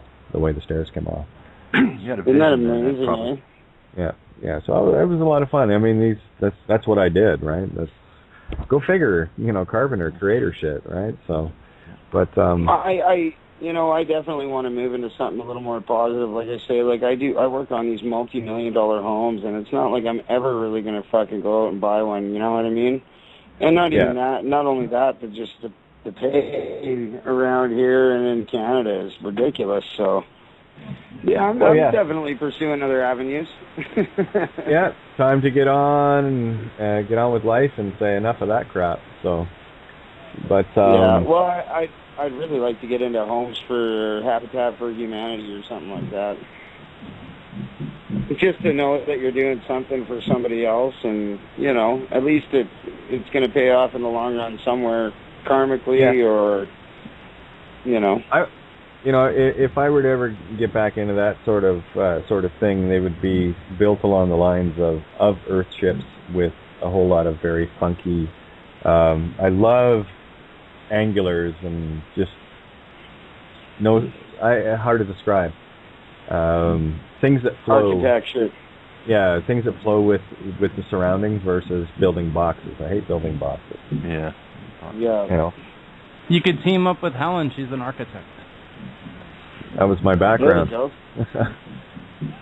Yeah, that's what I wanted to do, and then of course AutoCAD and the rest of it. I draw, right? So as soon as I saw computers, I'm thinking, okay, well, we're going to lose this whole drawing with the real old school stuff. I said, So that was what I was pursuing, and I thought, no, I did a few other things, and then I got into building things, and which was very handy because I got tired of talking to people that didn't know how to read a drawing. Hand it over to a general contractor, and they're kind of, can you have a look at this? One of the general contractors I worked for. It was funny last night when you asked me, you're like, what's the first thing you do when you hit a job site? And I just drew a blank. I was like, bring the tools on site. I was going to say something stupid, but yeah, tearing everything out. And yeah, light up the first doob of the day. Yeah. Yeah. No, I'm really cutting down on that. Why? Why? Anyway. Well, just the wife. She finds I repeat myself sometimes if I get really blazed up. She's like, oh, well. You really got to cut down because you're saying it again. And I'm like, okay, well, I obviously got to get it off my chest, so. There you go. Just go find a dark place to do it. No, the first thing you do on any job site once you're there is you demolish the old, and that's how I see the system. We've got, here's how I see going right back to the sovereign freeman movement, OPT and all the rest of these groups that are trying to solve, all their problems with the system within a system that was never designed to be solved. It's madness. It's absolute insanity. And you're going to keep spinning. There's the dragon eating its tail constantly. It'll keep you spinning, keep you in vengeance mode, keep you in gimme mode, and you owe me, and just because I'm standing here in my life exactly where I am doesn't mean that I'm responsible for it. Kind of mentality. Yeah. So it's about taking that full responsibility back. The response to give life, to re-give life ability. That's what responsibility is to put the life back into yourself instead of crutching and clutching onto exterior things. Kind of like recreation, where you recreate, instead of recreation, recreation kind of thing. Exactly. Look at doing something positive. Yeah, look at the common everyday words that we use and start looking at them twice. Start looking at other ways to pronounce them. And I'm talking letters too. Just because, there's an example: recreation, recreation, right? Look what I did with the word physical. I just changed the sounds, the natural sounds of these letters, and you can say phi, psi, col.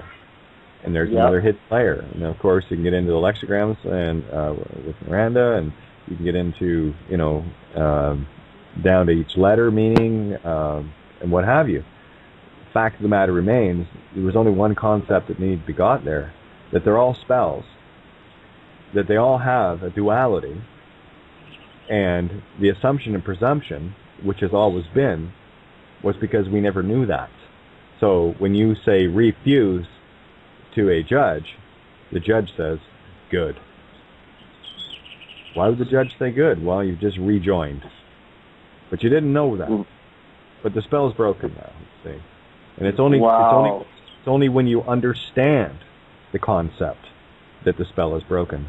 It's like I said to you last night. It's not, you don't have to go through all the words, Bryce. You don't have to, break everything in the, do a few just to make the concept familiar. It's, a few aha moments and you're good. The fact is, once you know that each word is a double-edged sword and will cut you both ways, you just have to decide which blade. You want the blunt side or the sharp side, right? And that's it. Yeah, that's amazing. Today I had a bit of a eureka with a word. I think I mentioned it yesterday to you guys, of the word today. And if you change it and put a number 2, so that you can have 2 choices of a day, 2 days, and same with tomorrow. You've got tomorrows. And then today, when I went to my cranial lady and I was lying there and I was a bit out of balance, I was saying this to her about today and tomorrow. And I said, and also there's yesterday. And then I thought, no, it's not yesterday, it's yes today. Brings you actually to the real now. Well, then there's the ye. Let's break it again. You're absolutely right. Let me show you how you can be right again. Ye, stir, day. Give you some layers here. Ye, you. Okay, stir, divine feminine creative essence, spiritually. Day, Latin for die. It's a good day to die, is it not? It's a good die today. It's the same word. Day and die. Yeah. Why do they call it day, it's he? That's the day I love. See how many layers are there? That's crazy. Yeah. Right? So don't assume or presume any definition at all. Know your intent. That's all you need to get the concept of. What is your intent? No, this is what I intend with this word when I speak it now, but you've got to make that choice. This is not willy-nilly. You want the sigils broke, that's what you got to do. He said, okay, I know that all words have both equal and opposite meanings, and I know that in common speak, I am understood thusly, but in other speak, I am assumed and presumed otherly, okay? So you make the choice. I choose what my intent is. Every word that comes out is in the affirmative intent that I have chosen. No other will trespass on that. Sigils, spells, busted. Speak freely. For the first time in your existence. Oh, it will be. You know? It's there's a great word to ask.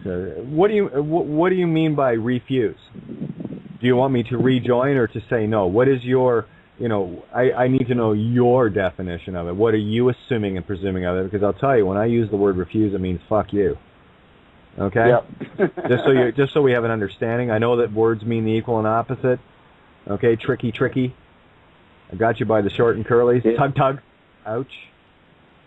I might throw a golf cleat boot in there too. Careful. Shame tug lit. Just saying. No, I like handing intellectuals their ass, personally. That's generally what they're thinking with. That's why they analize everything. Right? Me, I choose to show some light on stuff. That's it. Pretty cool, though. Yeah, I'm definitely trying not to overthink things these days and taking life way more kick back. I mean, I was stressing out for a few weeks over nothing. Yep. Now I'm just giving my mind a break and, catching the shows and just relaxing. Catching the zone. That's all it's like.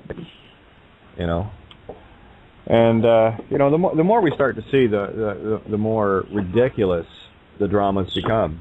The little things that we hold on to, and so and so was mean to me. I'm not going to like them ever again. Sure, okay. Is it? Let me know when you want to have your nap time, and I have your bottle warming up for you. That's a good baby. Boo. Yeah.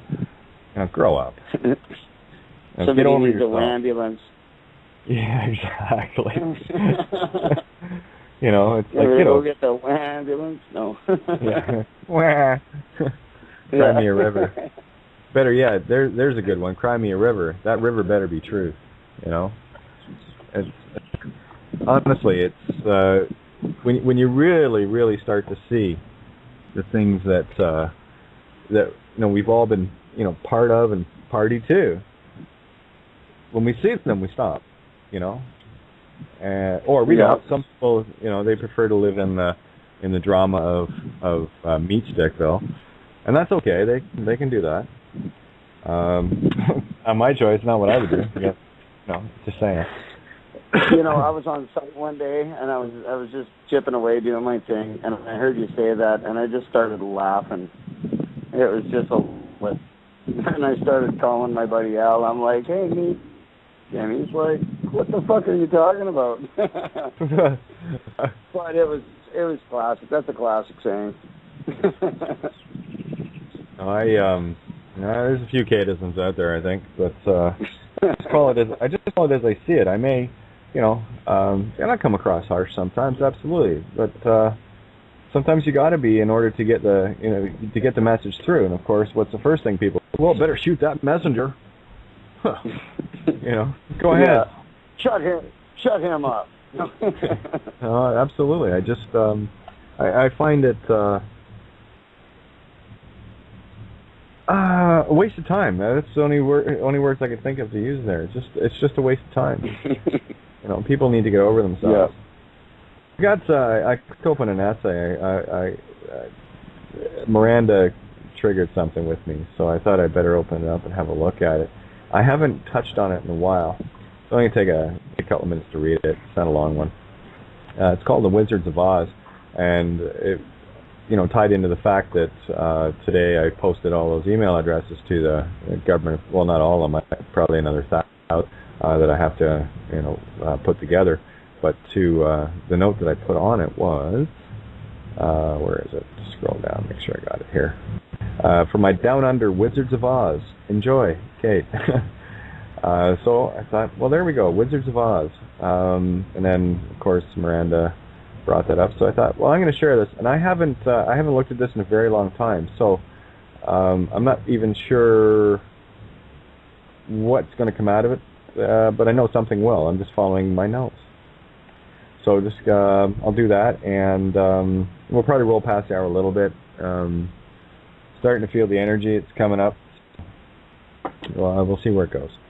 Anyway, this is the Wizards of Oz. It's part of the ebook that I still haven't got collated. So what I'll probably end up doing is just passing these over to Ninja, and we'll just get these essays up because I want them up. And I got a couple more brewing inside right now, so I'm feeling that urge to write. So anyway, the Wizards of Oz, well, yours truly. Oh, better move the Skype thing out of the way. I won't be able to read this thing. All right, here we go. Once upon a time, or so the story begins. Truth, as one will see or not, is far stranger than fiction. Such is the effect of being too long in the twister that wrenched us from home and landed us here in Oz. All the while, we have been stuck in one tornado after another, during the entireties of our lives, and based our opinions on the unoriginal ideas of others, who have made a dog's dinner of our pure white canvases.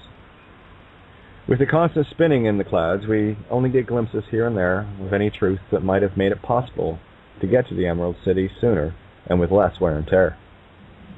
While I was watching a video of someone exposing this Masonic symbol or that Illuminati spell, I watched her miss the point entirely, based on her somehow knowing what all of it really meant.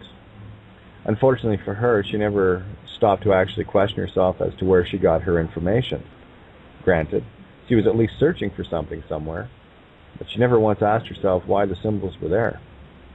You see, she was too busy trying to impress herself and her viewers about her apparent wealth of knowledge surrounding these things to satiate the grown-up ego. Erstwhile, never has she lived a single syllable of her utterances. On and on I watched the tornado spin, hearing unoriginal spouting of diatribe based on something she read somewhere, not once stopping to scratch her own head and possibly ask, why? This is the all-too-common mindset of a well-trained mind. One trained to parrot something from someone else's work, not having lived a single moment of what it was they were declaring as truth. Sad. Truly sad. We all have our Yale student moments in the bars of our life, dealing with our mirror of Goodwill Hunting, where we get caught, just as our Yale student friend did, regurgitating someone else's quotes in the seemingly endless twister of trying to look smart. When Dorothy landed in Oz, all she had was her wits, a busted house, a dead witch from the east, a really cool new pair of shoes, and her little dog Toto. Not much to start with to begin a quest of the magnitude even she was unaware of. Such is our world of Oz. Alas, with a little spurring on by some little people and a nice witch's blessing, off she went, on her yellow brick road, to find her own truth. Just her and Toto, and a basket of food that was enough to last her a day or so. All along the way of this road, like Dorothy's, we encounter things and people that will allow us to grow or will try to encumber us to stop us from getting to our own emerald cities. As we go along here, I want you, the listener, to keep in mind that Dorothy, also known as you, always had the means to get home all the time at your beck and call. The good witch Glenda reminds us at the end of the story. The important lesson from this part of the story is simply this: don't judge a book by someone else's description of the cover. Our white canvases as children were badly smeared, and it takes a serious amount of cleaning to get them where we have room to be the child within and get original with our newly bared canvas. What is ironic about that video I was watching is that the whole time I was thinking that a few kids, likely less than 15 years old, cracked the codes of the show she was trying to expose, where I was given the gift to actually decode the decoded segments. Who says you can't learn from a child? You can if you shut up long enough to listen. The series, by the way, is called Gravity Falls. Therein lies the true crux of the problem. So many of us have grown up and are simply acting as children with a better means to harm others through the ability to collect money instead of pretty stones on the beach. While people have lost their child within, they never lost the child without, and that one manifests in countless forms of dramas and perpetual tornadoes in their lives. Many still absolutely rely on others to be their proverbial parents, cleaning up after them, settling their disputes, and cleaning their rooms for them. I like to refer to man's ability to build a nuclear weapon that can kill millions and never stop and ask the question as to why they should. This is where the ego knowledge has far surpassed the heart's wisdom. Man's cruelty to man, constantly evident in The Wizard of Oz from the outset, where sheer madness prevails in the form of Elvira Gulch, later the Wicked Witch of the West, with the misuse of power to hurt others. Elvira owns half the county and as a result manifests the spoiled and greedy child who feels they need to control everyone else's playgrounds. When people can see the childish and selfish antics within themselves, they may then have a larger view stepping out of the tornadoes. One does not need to own half the county to be the same as the witch duality. One need only become acutely aware of their ability to create for self or be a parasite of those that can create and becoming a more vicious, if not readily visible, version of the same destructive force. Either way, visibly or invisibly, the spoiled child is manifest and creates havoc in the cereal aisles of our lives. It is not so much that our childlike innocence has been destroyed, rather, it has been redirected through entrainment of the heart and mind. The grown-up today is simply the transformation of the child raised by other children that like to call themselves adults. Tornadoes of one kind or another are created every day, from the chattering bird to the office water cooler, and everywhere else the grubs are in play. During the scene where the wicked witch gets melted, she utters, "The last to go will see her." I'm with the everything needs to be prior. I had to discover the mindless straw as within, that is perfectly manifest as without in legal loop. I had to find my heart in my vessel that has been removed due to the mindless banterings of the left mind, logic, feeling, and I had to find the space within me, where the exterior manifestation becomes my own perfect mirror. This is what I like to call miracle. All too often, I meet people that talk a great story from the position of a Yale friend and inexperienced video analyst. What I find most interesting is that most people do not like the Wicked Witch, yet they are generally a perfect mirror of her while casting blame and responsibilities everywhere but on their own shoulders. Too often, people take things for granted and place their burdens on others, preying on the goodwill and natures of others, never once thinking they are, and woe betide you if you tell them. You will either get met with anger or the glazed-over eyes of the perpetual victim, where neither can take it upon themselves to see what possible role in the equations of life they play. These are the uber children, who have never grown up enough to find the innocence of their own child, and are still creating playground havoc for the other kids. When people watch The Wizard of Oz, they can be entertained with all the pretty colors and the fun storyline, or they can gain profound wisdom from a movie that appeals to the wisdom of the inner child. My estimates put the former at 99%, where you can see the 99% screaming out against their adoptive by-their-choice parents. Oh, and please don't hand me the, but they did this and they did that bullshit. If it is the bank or job you're mad at, you chose to use both and much more, and will continue to be a hypocrite in your ravings. I must say, this does make it rather difficult for those of us that have stopped being hypocrites, and we're at the mercy of the other kids until they too wake up and shed the chains they're holding. This is a very circular and destructive tornado, and it really is a situation of finding the strength to hold one's position until the other kids have actually had enough of collecting everyone else's marbles to put in their own. When people can begin to view this world as a playground filled with misfit children hell-bent on the destruction of their playmates, being led by the nastiest kids on the playground, maybe then they'll stop playing with them. A perfect example of this childlike mentality gone schizoid are those that are in an endless waiting for presents on Christmas morning mentality. They're the ones that not only want someone to wipe their noses and ass, but actually expect it. I'm going to hold there for a second and do my shout-outs. We've got 90 seconds here until we're off the air.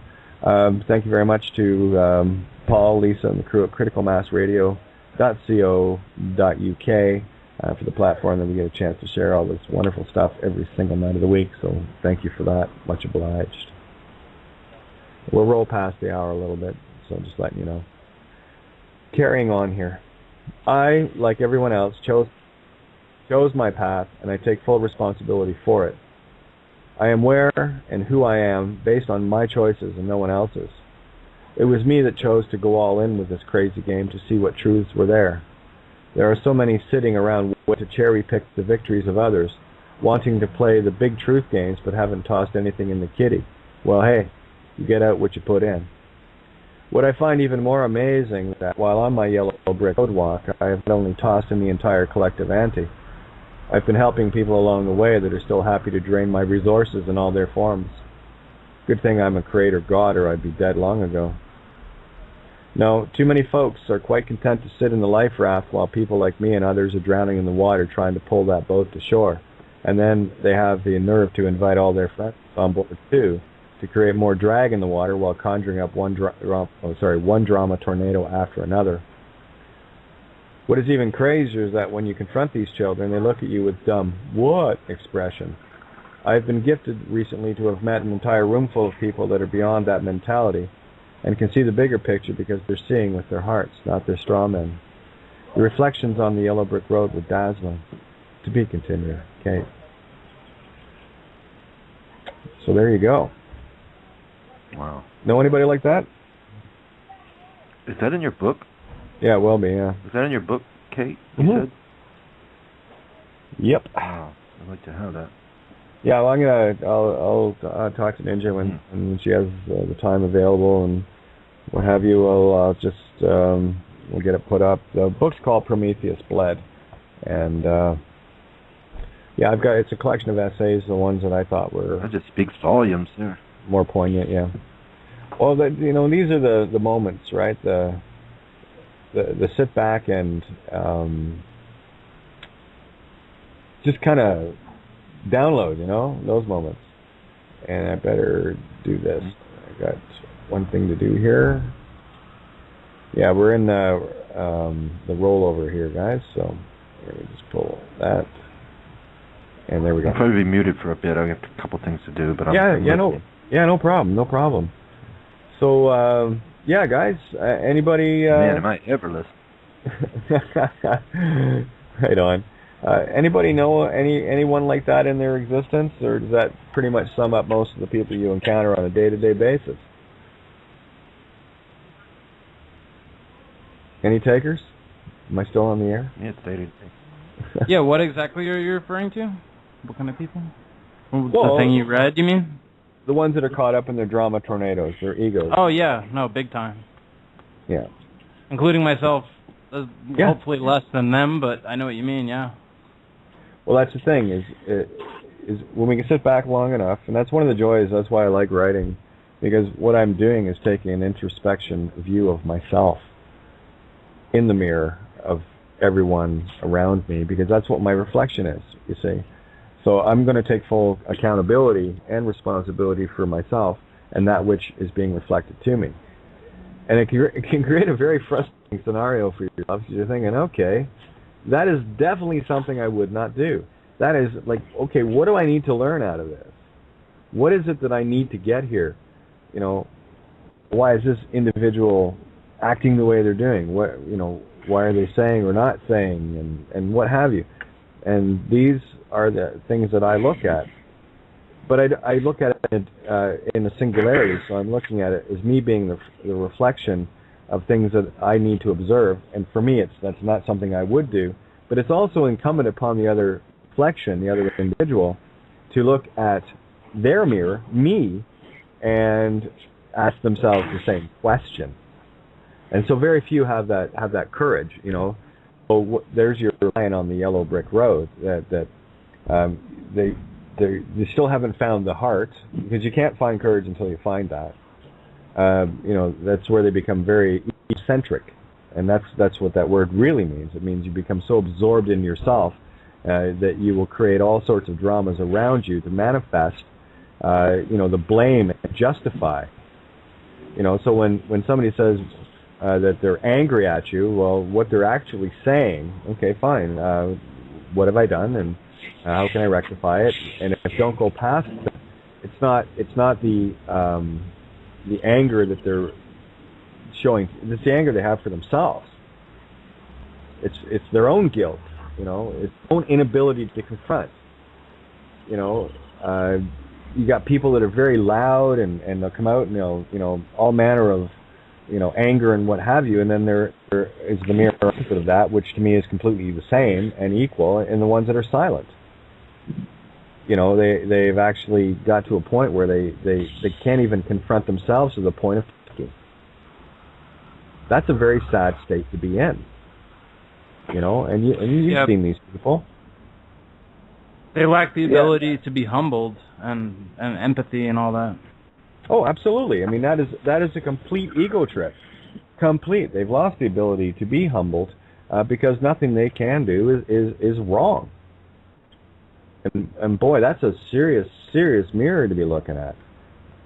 You know, I think it was Mark Twain that said, if you can't change your mind, you can't change anything. And I think that they just fear change, you know what I mean?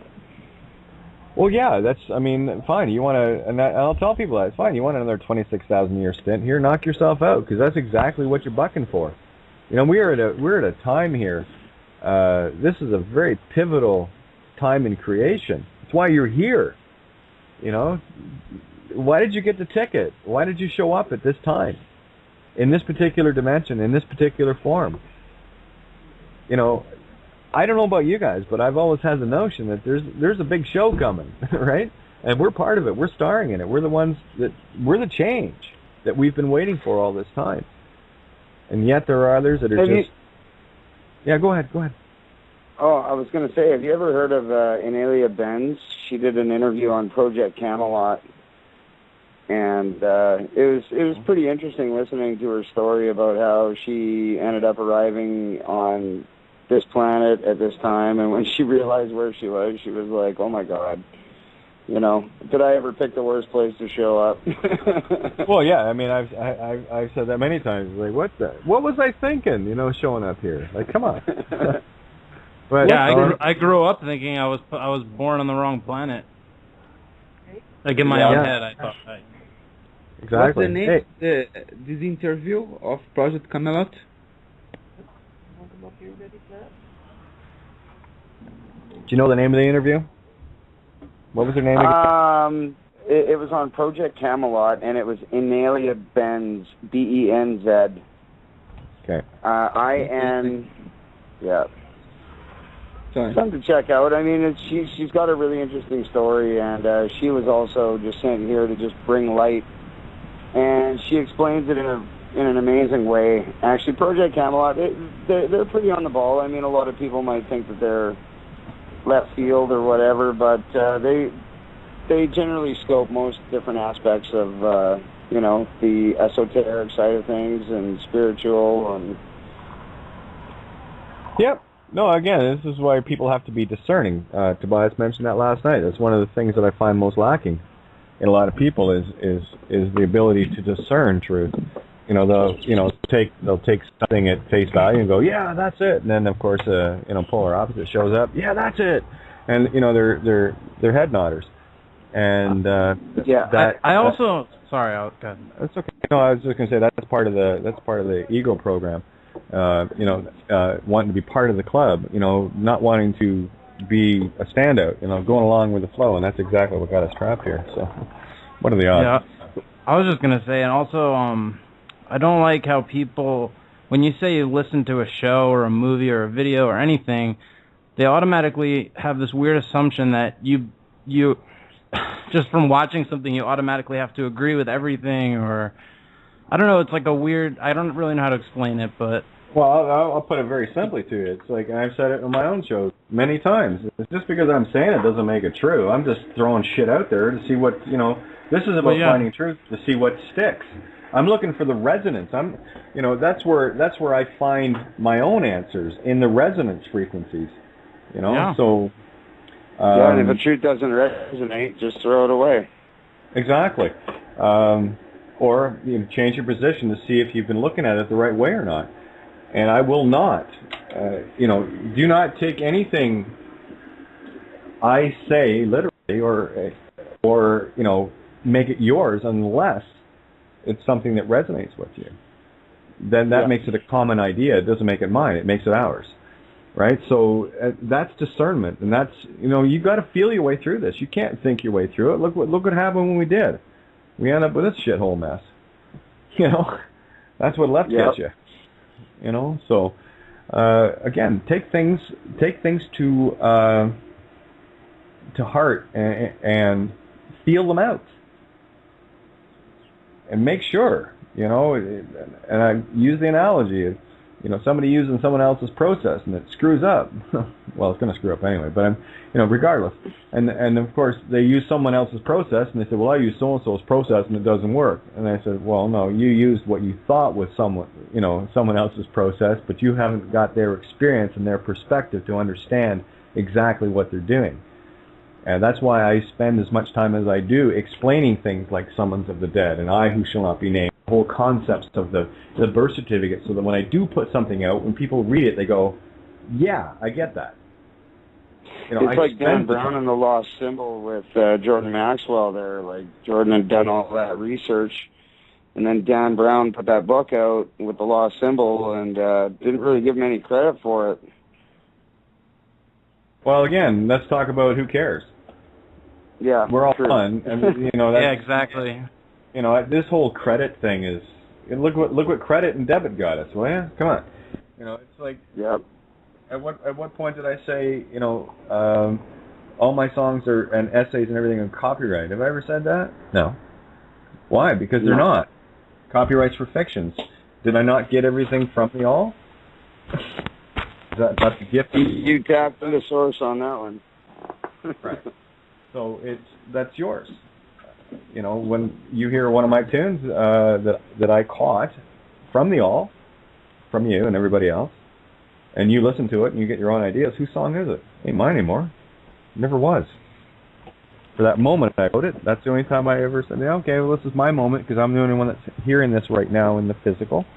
So as soon as I play it for somebody else, it's not mine anymore. Because it never was. You can't claim ownership. And that's one of the things that has been happening with this planet, is everyone is trying to claim ownership. And, like I've lost count of the number of times people try to claim, me, right? Mm-hmm. Like, please. Well, that's true. Hey, how's everyone doing? It's a beautiful conversation. I just wanted to chime in on that. Hey.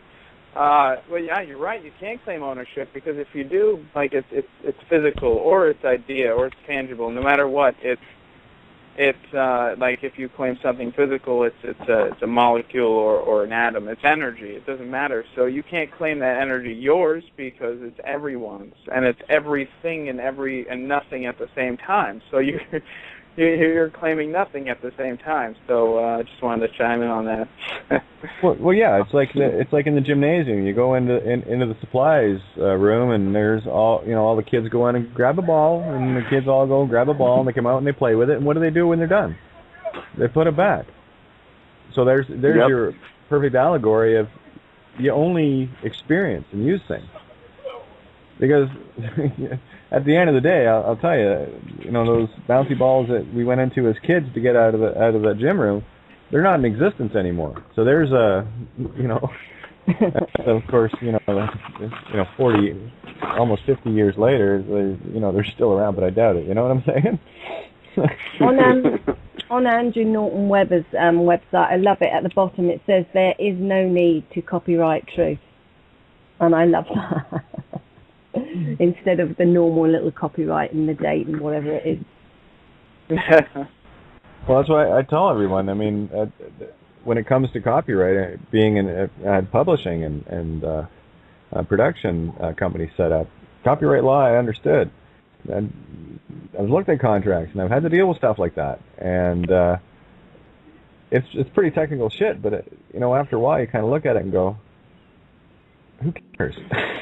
At the end of the day, who cares? I dare you, put up a song on YouTube and put copyright on it. See if you get paid for it. It's an illusion.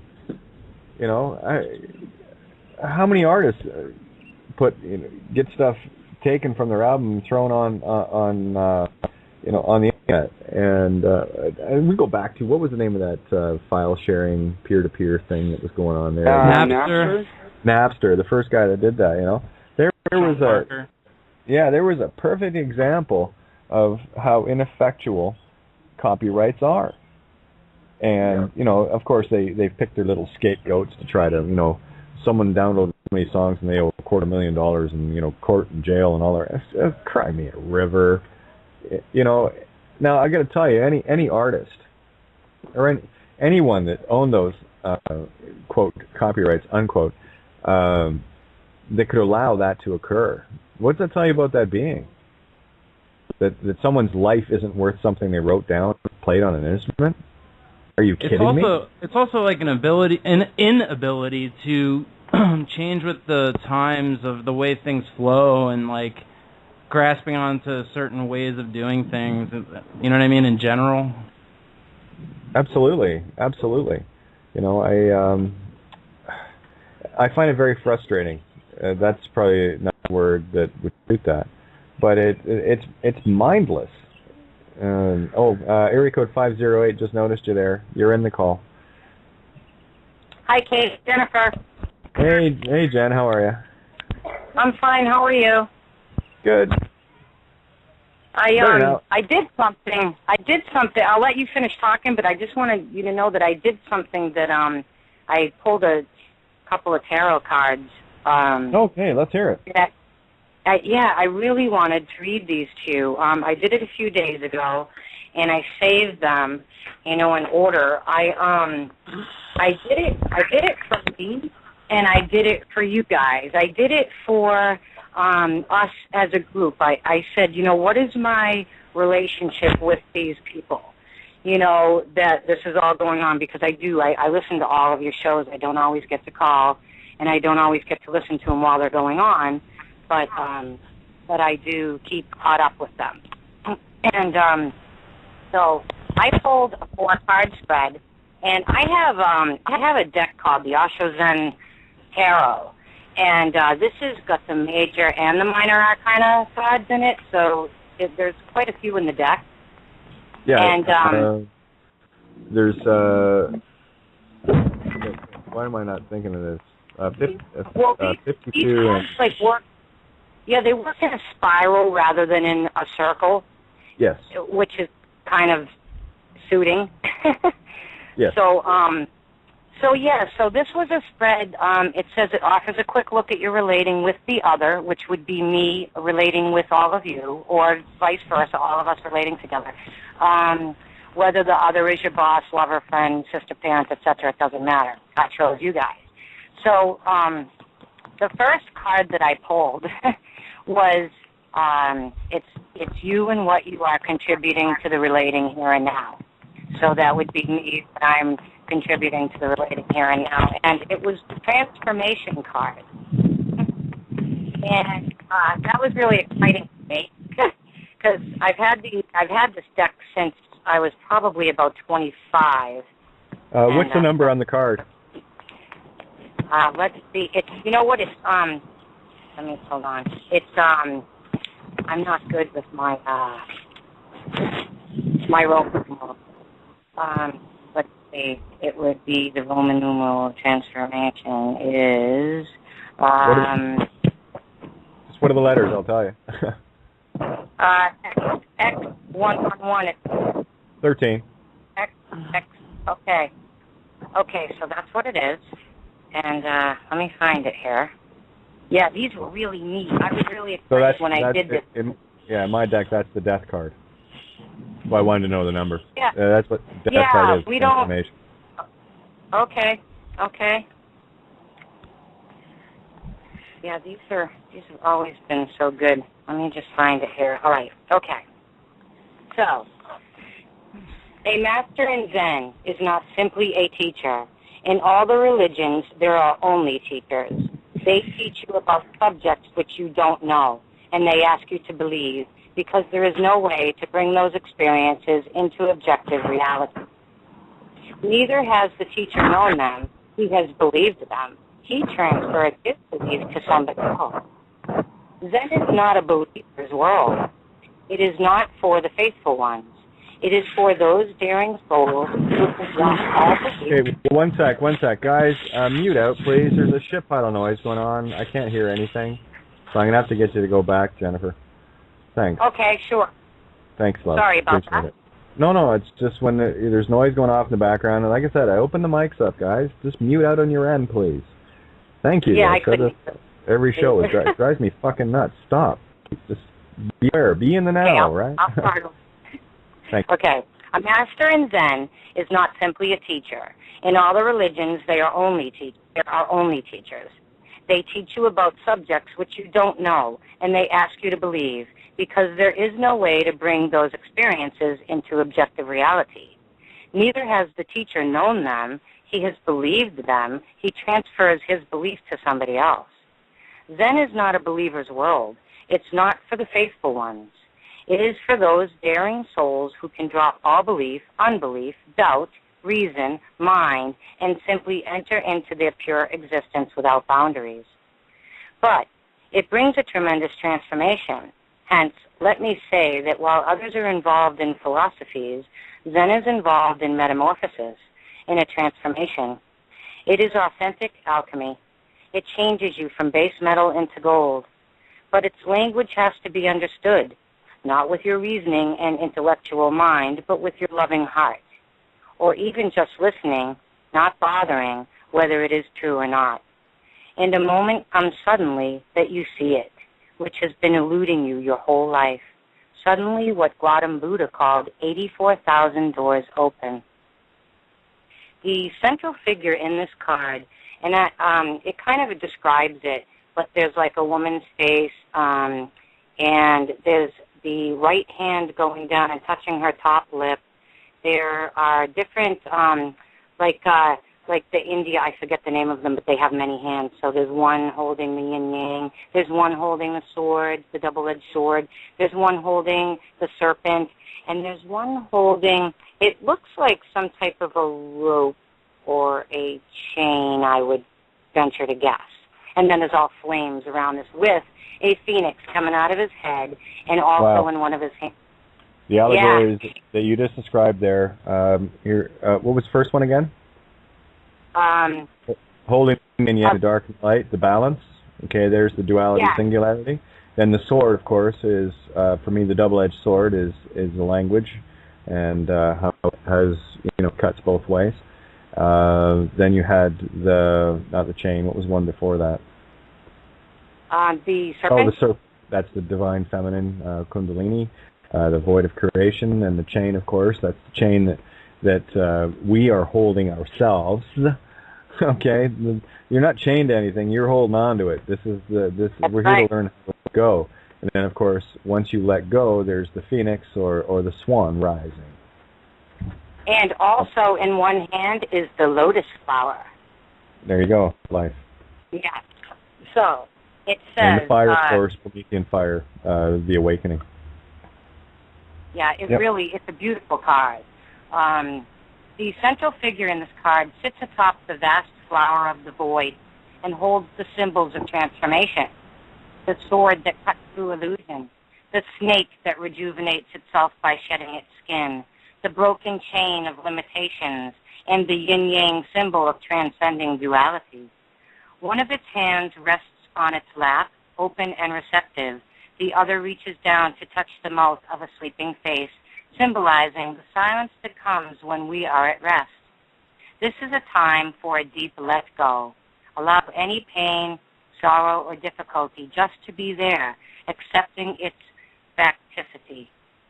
It is very much like the experience of Gautama Buddha, when after years of seeking, he finally gave up knowing there was nothing more that he could do. That very night, he became enlightened.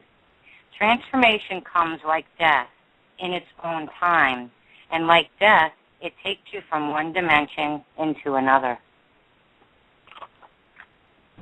Yep. So it's a really neat card. The second card, just a little note on that one card. The whole art of Wu Wei, the act of not doing by not doing, is a cumulative culmination, if you will, of the experience. When you get to a point where you go, there's nothing more I can do. And that is the ultimate of letting go. And that's effectively where I've been for a while. I'll throw stuff out there because it's fun. But as far as this game, this illusion is concerned with me, I'm just continuing on doing what I'm doing and just letting things flow as they come. From the perspective is there's nothing more I can do. So I listen, and yeah, it's definitely transformational, no question. Okay, what's the next one? Yeah, what a great card to pull when we're all going through this. So it was really interesting there. Now the second card that turned up is under the other's input into the relating, which I would have been kind of under the assumption that it was, the group of all of you and the relating with me. And what it was celebration. It was the celebration card. And which, I'm just saying, wow, look at this. This is just amazing. And, of course, as you go, you're reading and you're saying, I really... what's the number on it? Is it minor arcana? That's a number 3 in the minor arcana card. 3 of what? It's the water, emotions. Cup. Let me see. That'd be cup. Let me see up here. Hold on a second. In the minor arcana, in the water, emotions. Number 3, celebration. It just says the 3 of water, celebration. Because there's that in standard tarot, that is the cups or the emotions, right? Yeah, so I'm this just is looking quite at correlations. Yeah. Okay. So all right, let's see. I think that here's celebration. Okay. So, life is a moment to celebrate, to enjoy. I love that. Life is a moment to celebrate, to enjoy. Make it fun, a celebration, and then you will enter the temple. The temple is not for the long-faced. It has never been for them. Look at life. Do you see sadness anywhere? Have you ever seen a tree depressed? Have you ever seen a bird anxiety-ridden? Have you ever seen an animal neurotic? No, life is not like that, not at all. Only man has gone wrong somewhere, and he has gone wrong somewhere because he thinks himself to be very wise and very clever. Your cleverness is your disease. Don't be too wise. Always remember to stop. Don't go to the extreme. A little foolishness and a little wisdom is good, and the right combination makes you a Buddha. These 3 women dancing in the wind, it's 3 women dancing, there's wind and rain, and they've got puddles splashing, and they have flowers in their hair and all of this on the card. These 3 women dancing in the wind and the rain remind us that celebration never need depend on outside circumstances. We need not wait for a special holiday or a formal occasion, nor a sunny and cloudless day. True celebration arises from a joy that is first experienced deep within and spills over into an overflow of song and dance and laughter, and yes, even tears of gratitude. When you choose this card, it indicates that you are becoming more and more available and open to the many opportunities that are to celebrate in life and to spread this by contagion to others. Don't bother about scheduling a party on your calendar. Let your hair down, take your shoes off, and start splashing in the puddles right now. The party is happening all around you every moment. Yeah, sounds like a now card to me. Yeah, isn't that a nice card? Yeah. What was the spread you did? I did a 4-card spread. Okay. All right. And what are the positions? It's about relating, and it's like a quickie spread, and it's about relating. All right. So the first card was me and what I'm contributing to the here and now. The second card was the other and the other's input to the relating, which is the group that I that, you know, of all of you. And you could also put, I feel like anybody could put themselves in the place of this card and how they're relating to the group as well. I think it really suits all of us, and how we're all joining together, contributing to one another, sharing with one another, and how we're all learning from one another. Because it's just, and I have the downloads every day, all the time, and I can't even write the stuff down fast enough. So, you know, it definitely gets that way. It does, and I sometimes get upset because I'm like, oh my God, I just lost it. I needed to write that down, you know, but it's gone, and you know, hopefully somewhere in there you hear something again that spurs that thought or that emotion in you, so you can write it down again and grab it. So the next two cards are really neat because they really explain a lot about the world, because the third card is the composite energies, and it is called Clinging to the Past. It's the number 5 card, and again, in the water emotions, and it's a neat card. This shows, it looks like a woman to me, in a green kind of a gown. It's kind of ratty. It's got some patches on it, and she's holding this box over her head. You can't see her face at all, except that, you know, it looks like a Picasso. How's that? You know, there's an eyeball over here and some lips over there, and, you know, and all these different things. It almost looks like the yellow brick road all distorted. So these tenses, past, present, and future, are not the tenses of time. They are tenses of the mind.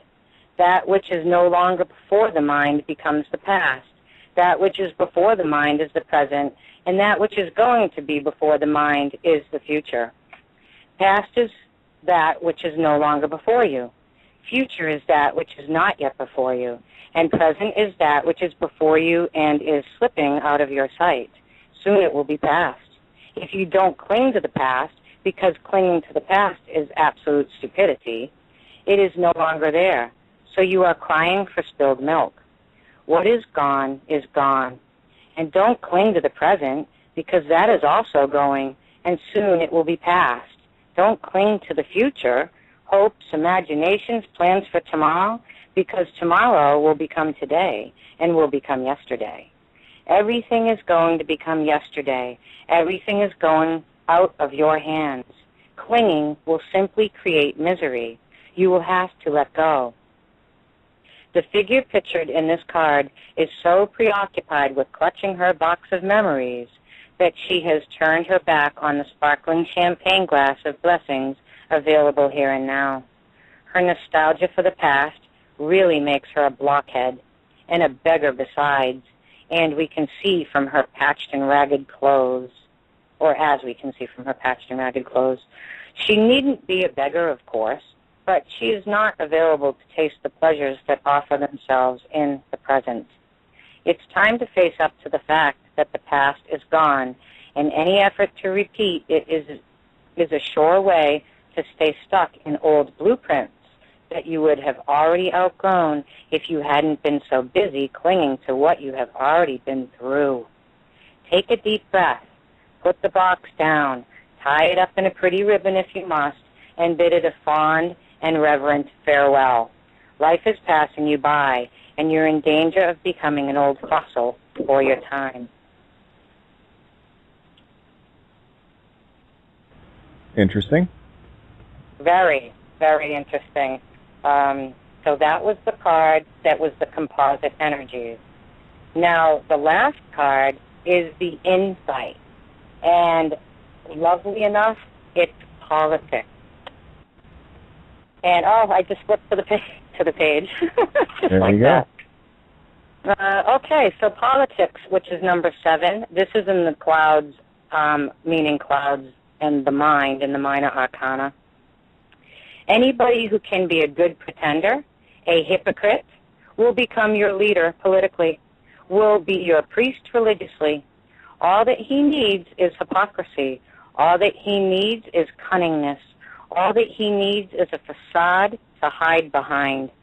Your politicians live double lives. Your priests live double lives. One from the front door, the other from the back door. And the back door life is their real life. Those front door smiles are just false. Those faces looking so innocent are just cultivated. If you want to see the reality of the politician, you will have to see him from his back door. There he is in his nudity, as he is, and so is the priest. These two kinds of cunning people have dominated humanity, and they found out very early on that if you want to dominate humanity, make it weak, make it feel guilty, make it feel unworthy, destroy its dignity, take all glory away from it, humiliate it. And they have found such subtle ways of humiliation that they don't come in the picture at all. They leave it to you to humiliate yourself, to destroy yourself. They have taught you a kind of slow suicide. Do you recognize this man? All but the most innocent and sincere of us have a politician lurking somewhere in our minds. This is a creepy-looking politician with a snake wrapped around all of his neck with the smiley face mask on a stick. That's what this card is. So again, well, yeah. All but the most innocent and sincere of us have a politician lurking somewhere within our minds. In fact, the mind is political. Its very nature is to plan and scheme and try to manipulate situations and people so that it can get what it wants. Here, the mind is represented by the snake, covered with clouds and speaking with a forked tongue. But the important thing to realize about this card is that both faces are false. The sweet, innocent, trust me face is a mask, and the evil, toxic, I'll have my way with you face is a mask, too. Politicians don't have real faces. The whole game is a lie. Take a good look at yourself to see if you've been playing this game. What you see might be painful, but not as painful as continuing to play. It doesn't serve anybody's interest in the end, least of all yours. Whatever you might achieve in this way will just turn to dust in your hands. Yeah, sounds about right. It's maybe people start to. That's truth in your face. That's one of the reasons why I'm so adamant about pedestals and gurus and all of that crap that gets people, outside of themselves. And here's the razor that we walk with these episodes as well. People tune in, and it's a great responsibility that I take upon myself. To do these shows, and I take that very seriously, because when I'm sharing with you guys, and that's why I love when people show up. People hearing what I have to say, and I'll say it again, just because I'm saying it, don't make it true, don't make it right. Go look at yourself. This is what I found, and if you can find the resonance, then it's yours. It's not mine, it's ours. Right? And that's it. And my whole life I have completely and utterly shunned center stage for this very reason. I don't want it. It's not that I can't handle it. I don't want it because of the illusion it creates. It creates politicians. It creates priests. It creates all manner of idol worship.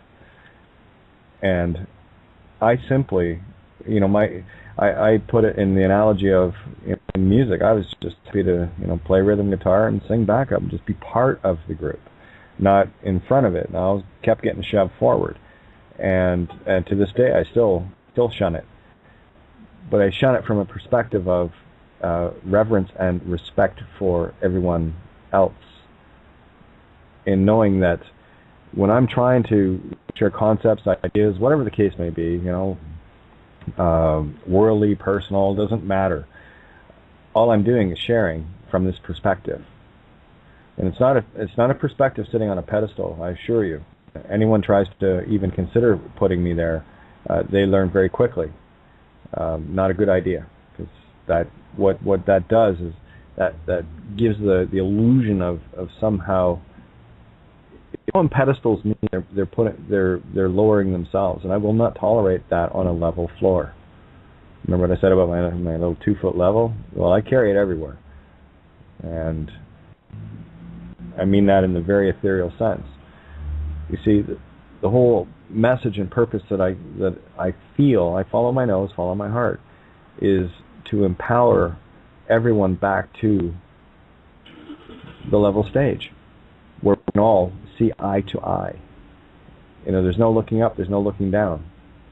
There's maybe an allegorical reason why galaxies are essentially flat, edge on, but they're vast from the other perspectives. And that's what we all are. Individually, we are universes and galaxies into and upon and within ourselves, complete in every sense of the fractal. So that card you just read is exactly the poison that most people take. They look outside of themselves for, you've heard me call it the savior program, and it's the most powerful one that I see running on this planet. You can call it the nanny state, you can call it the church, you can call it whatever you want. But if you're looking outside of yourself to either seek permission to be empowered or to elevate somebody above yourself, you've rendered yourself by consent into slave status. And for me, my free will choice is to never tolerate that. You are all gods. You are all masters. We are all unit verse, one song. Same note. No difference, just different perspective. That's it. That's the same thing. And, that for me is the message of messages. Like I'm stunned sometimes when, people will text me and it's like I see the pedestal. I'm going, okay, no, not in my watch. It's like when people offer gratitude, I offer it back because it's an equal share, right? The servant of servants, the role I chose, must have purpose. Must. And when I have purpose, I am grateful because that was my chosen role. So if my purpose is fulfilled, and something is shared that resonates with anyone, where they can see something a little bit deeper from a slightly different perspective, then I fulfilled what it is I am trying to do, and that's all I'm trying to do. Nothing more, nothing less. Fame, fortune, if I had wanted that, I could have had that a couple of times over. I've thrown that tail of the dragon to the curb many times. Don't want it, because I know what it represents. It represents corruptibility, and I will not put myself in a position of corruptibility. Period. I said it not last night, maybe the night before, talking about only those in power can be, the ones that are in power are corruptible. That's why they're there, because that's what the whole system is about. It's about corruptibility. It's about power absolute, making people absolutely corruptible. So not interested. I seek the balance. I seek the equal wisdom and knowing with that ability that comes with it, and the responsibility that comes with it. As I said in the essay, here we have scientists, that put together, weapons that'll wipe out millions. That's very clever for the ego to do that. Yeah, there's the analytical going, way out of balance with the wisdom. Did they ever stop and ask themselves why they should? They never did. And, in their absolute intellectual brilliance, they're fucking morons. Because what they do is and this is the reason why the think tanks go after all the brightest minds because they want to have the ones there that can build them the fanciest weapons and the fanciest tools because they can't do it, right? And what do? They lure people in with money and fame and fortune, and as soon as they're done with them, I mean, I lost count of the number of scientists that have been wiped out, the deep space ones, and the viral ones and all that, they're fools, but they were blind, and they walked themselves into their own noose. That's foolish, because I'll tell you that if these individuals with all their blazing intellect stopped for a minute and started using their heart instead, maybe ask themselves questions. Well, if I actually figure this out, they're going to turn it into a weapon that's going to kill. Well, let's look at Nagasaki and Hiroshima, right? There's 250,000 people wiped out. Whose fault is that? The guy that dropped the bomb, or the guy that designed it, or the guy that cracked the code? Einstein's got part of that. That's his responsibility. With great knowledge comes great responsibility, and you better be very careful how you wield it. I've said it before, and here we are in the unknowing, moving towards that more knowing, and with more knowing, more responsibility, more ability to change the universe. Am I ready to take that full role on? Hell no. But I'm honest enough with myself to look in the mirror to know that I still have many things that need to be looked at and picked away at, just to, and as soon as I get rid of one or two things, of course, as soon as I clear the RAM off, more downloads come in, and that's the thing. When you confront the garbage within you, it doesn't matter what it is, as soon as you confront that and be at peace with it, neutralize it, then you scrape it off your random access memory, your RAM. Funny that, the Aries, yeah. The heaven, when you move that out of your heaven, get it off your RAM, then the floodgates open for more to come in. So it's climbing Jacob's ladder, rung by rung by rung. And don't expect to climb that ladder if you're still holding on to baggage from the rung before. It's just going to keep you tied there. There's your chain. All right, it's time to let the baggage go. Time to be the camel, the clean camel that can walk through the eye of a needle and get into the kingdom of heaven on the other side of the wall. No pedestals, not interested. You can take those pedestals and shove them up politicians and priests' asses as far as you can get them, as far as I'm concerned. And don't ever dare anybody, don't you ever dare put me on one. I will chainsaw you to pieces, because you missed the point of how powerful and how beautiful you are. And that's what I'm trying to show you. So when people put me on a pedestal, all they're saying to me is that my message is worthless. So yeah, the chainsaw comes out. Really? Worthless? Check shit out. That's the mirror, right? And ironically enough, my Mayan sign is white solar mirror. Reflect the illusions right back to you. And I know my design. I know the role I have to play, and I am just doing that. I'm the messenger, and relaying things that I find, and to see if they resonate. Because if they resonate with someone else, that means it's worthy of finding. These are the pearls of wisdom. And we know, we've all done it. We have cast. This is why you need to stop. Stop trying to save others. Stop concerning yourself with others. Those are your distractions. You're casting pearls to the swine. I'll tell you, when the piggy's hungry, piggy will come to you. That's it. There's divine law. That's one of the cosmic laws, ebb and flow. Correspondence, the law of correspondence. The pendulum's swinging back. The allegories are showing up now. The magnetic north and south moving very quickly. There's your as above, so below allegory to the divine feminine and masculine coming into balance again. There's a singularity, and of course, what do they race towards? The equator, equality. Right. Oops, hopefully I think I lost somebody. I hope I didn't lose the show here, but whatever. So there you go. I think there might have been a pearl or two in what I was just sharing. I've shared it a few times before. Hopefully people start to really take the power upon themselves, take the responsibility in all your actions, in all your thoughts, in all your deeds. How are you treating others? By your actions, you are known. And that's it. You see, me, I've just got to a point now where I have no more time for anyone at all that is demanding of it. I'm the rescue diver swimming away.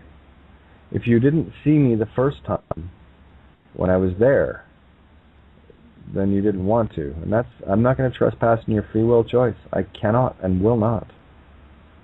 Drown. Go ahead. There's something you still need to learn, and I'm not going to trespass on that.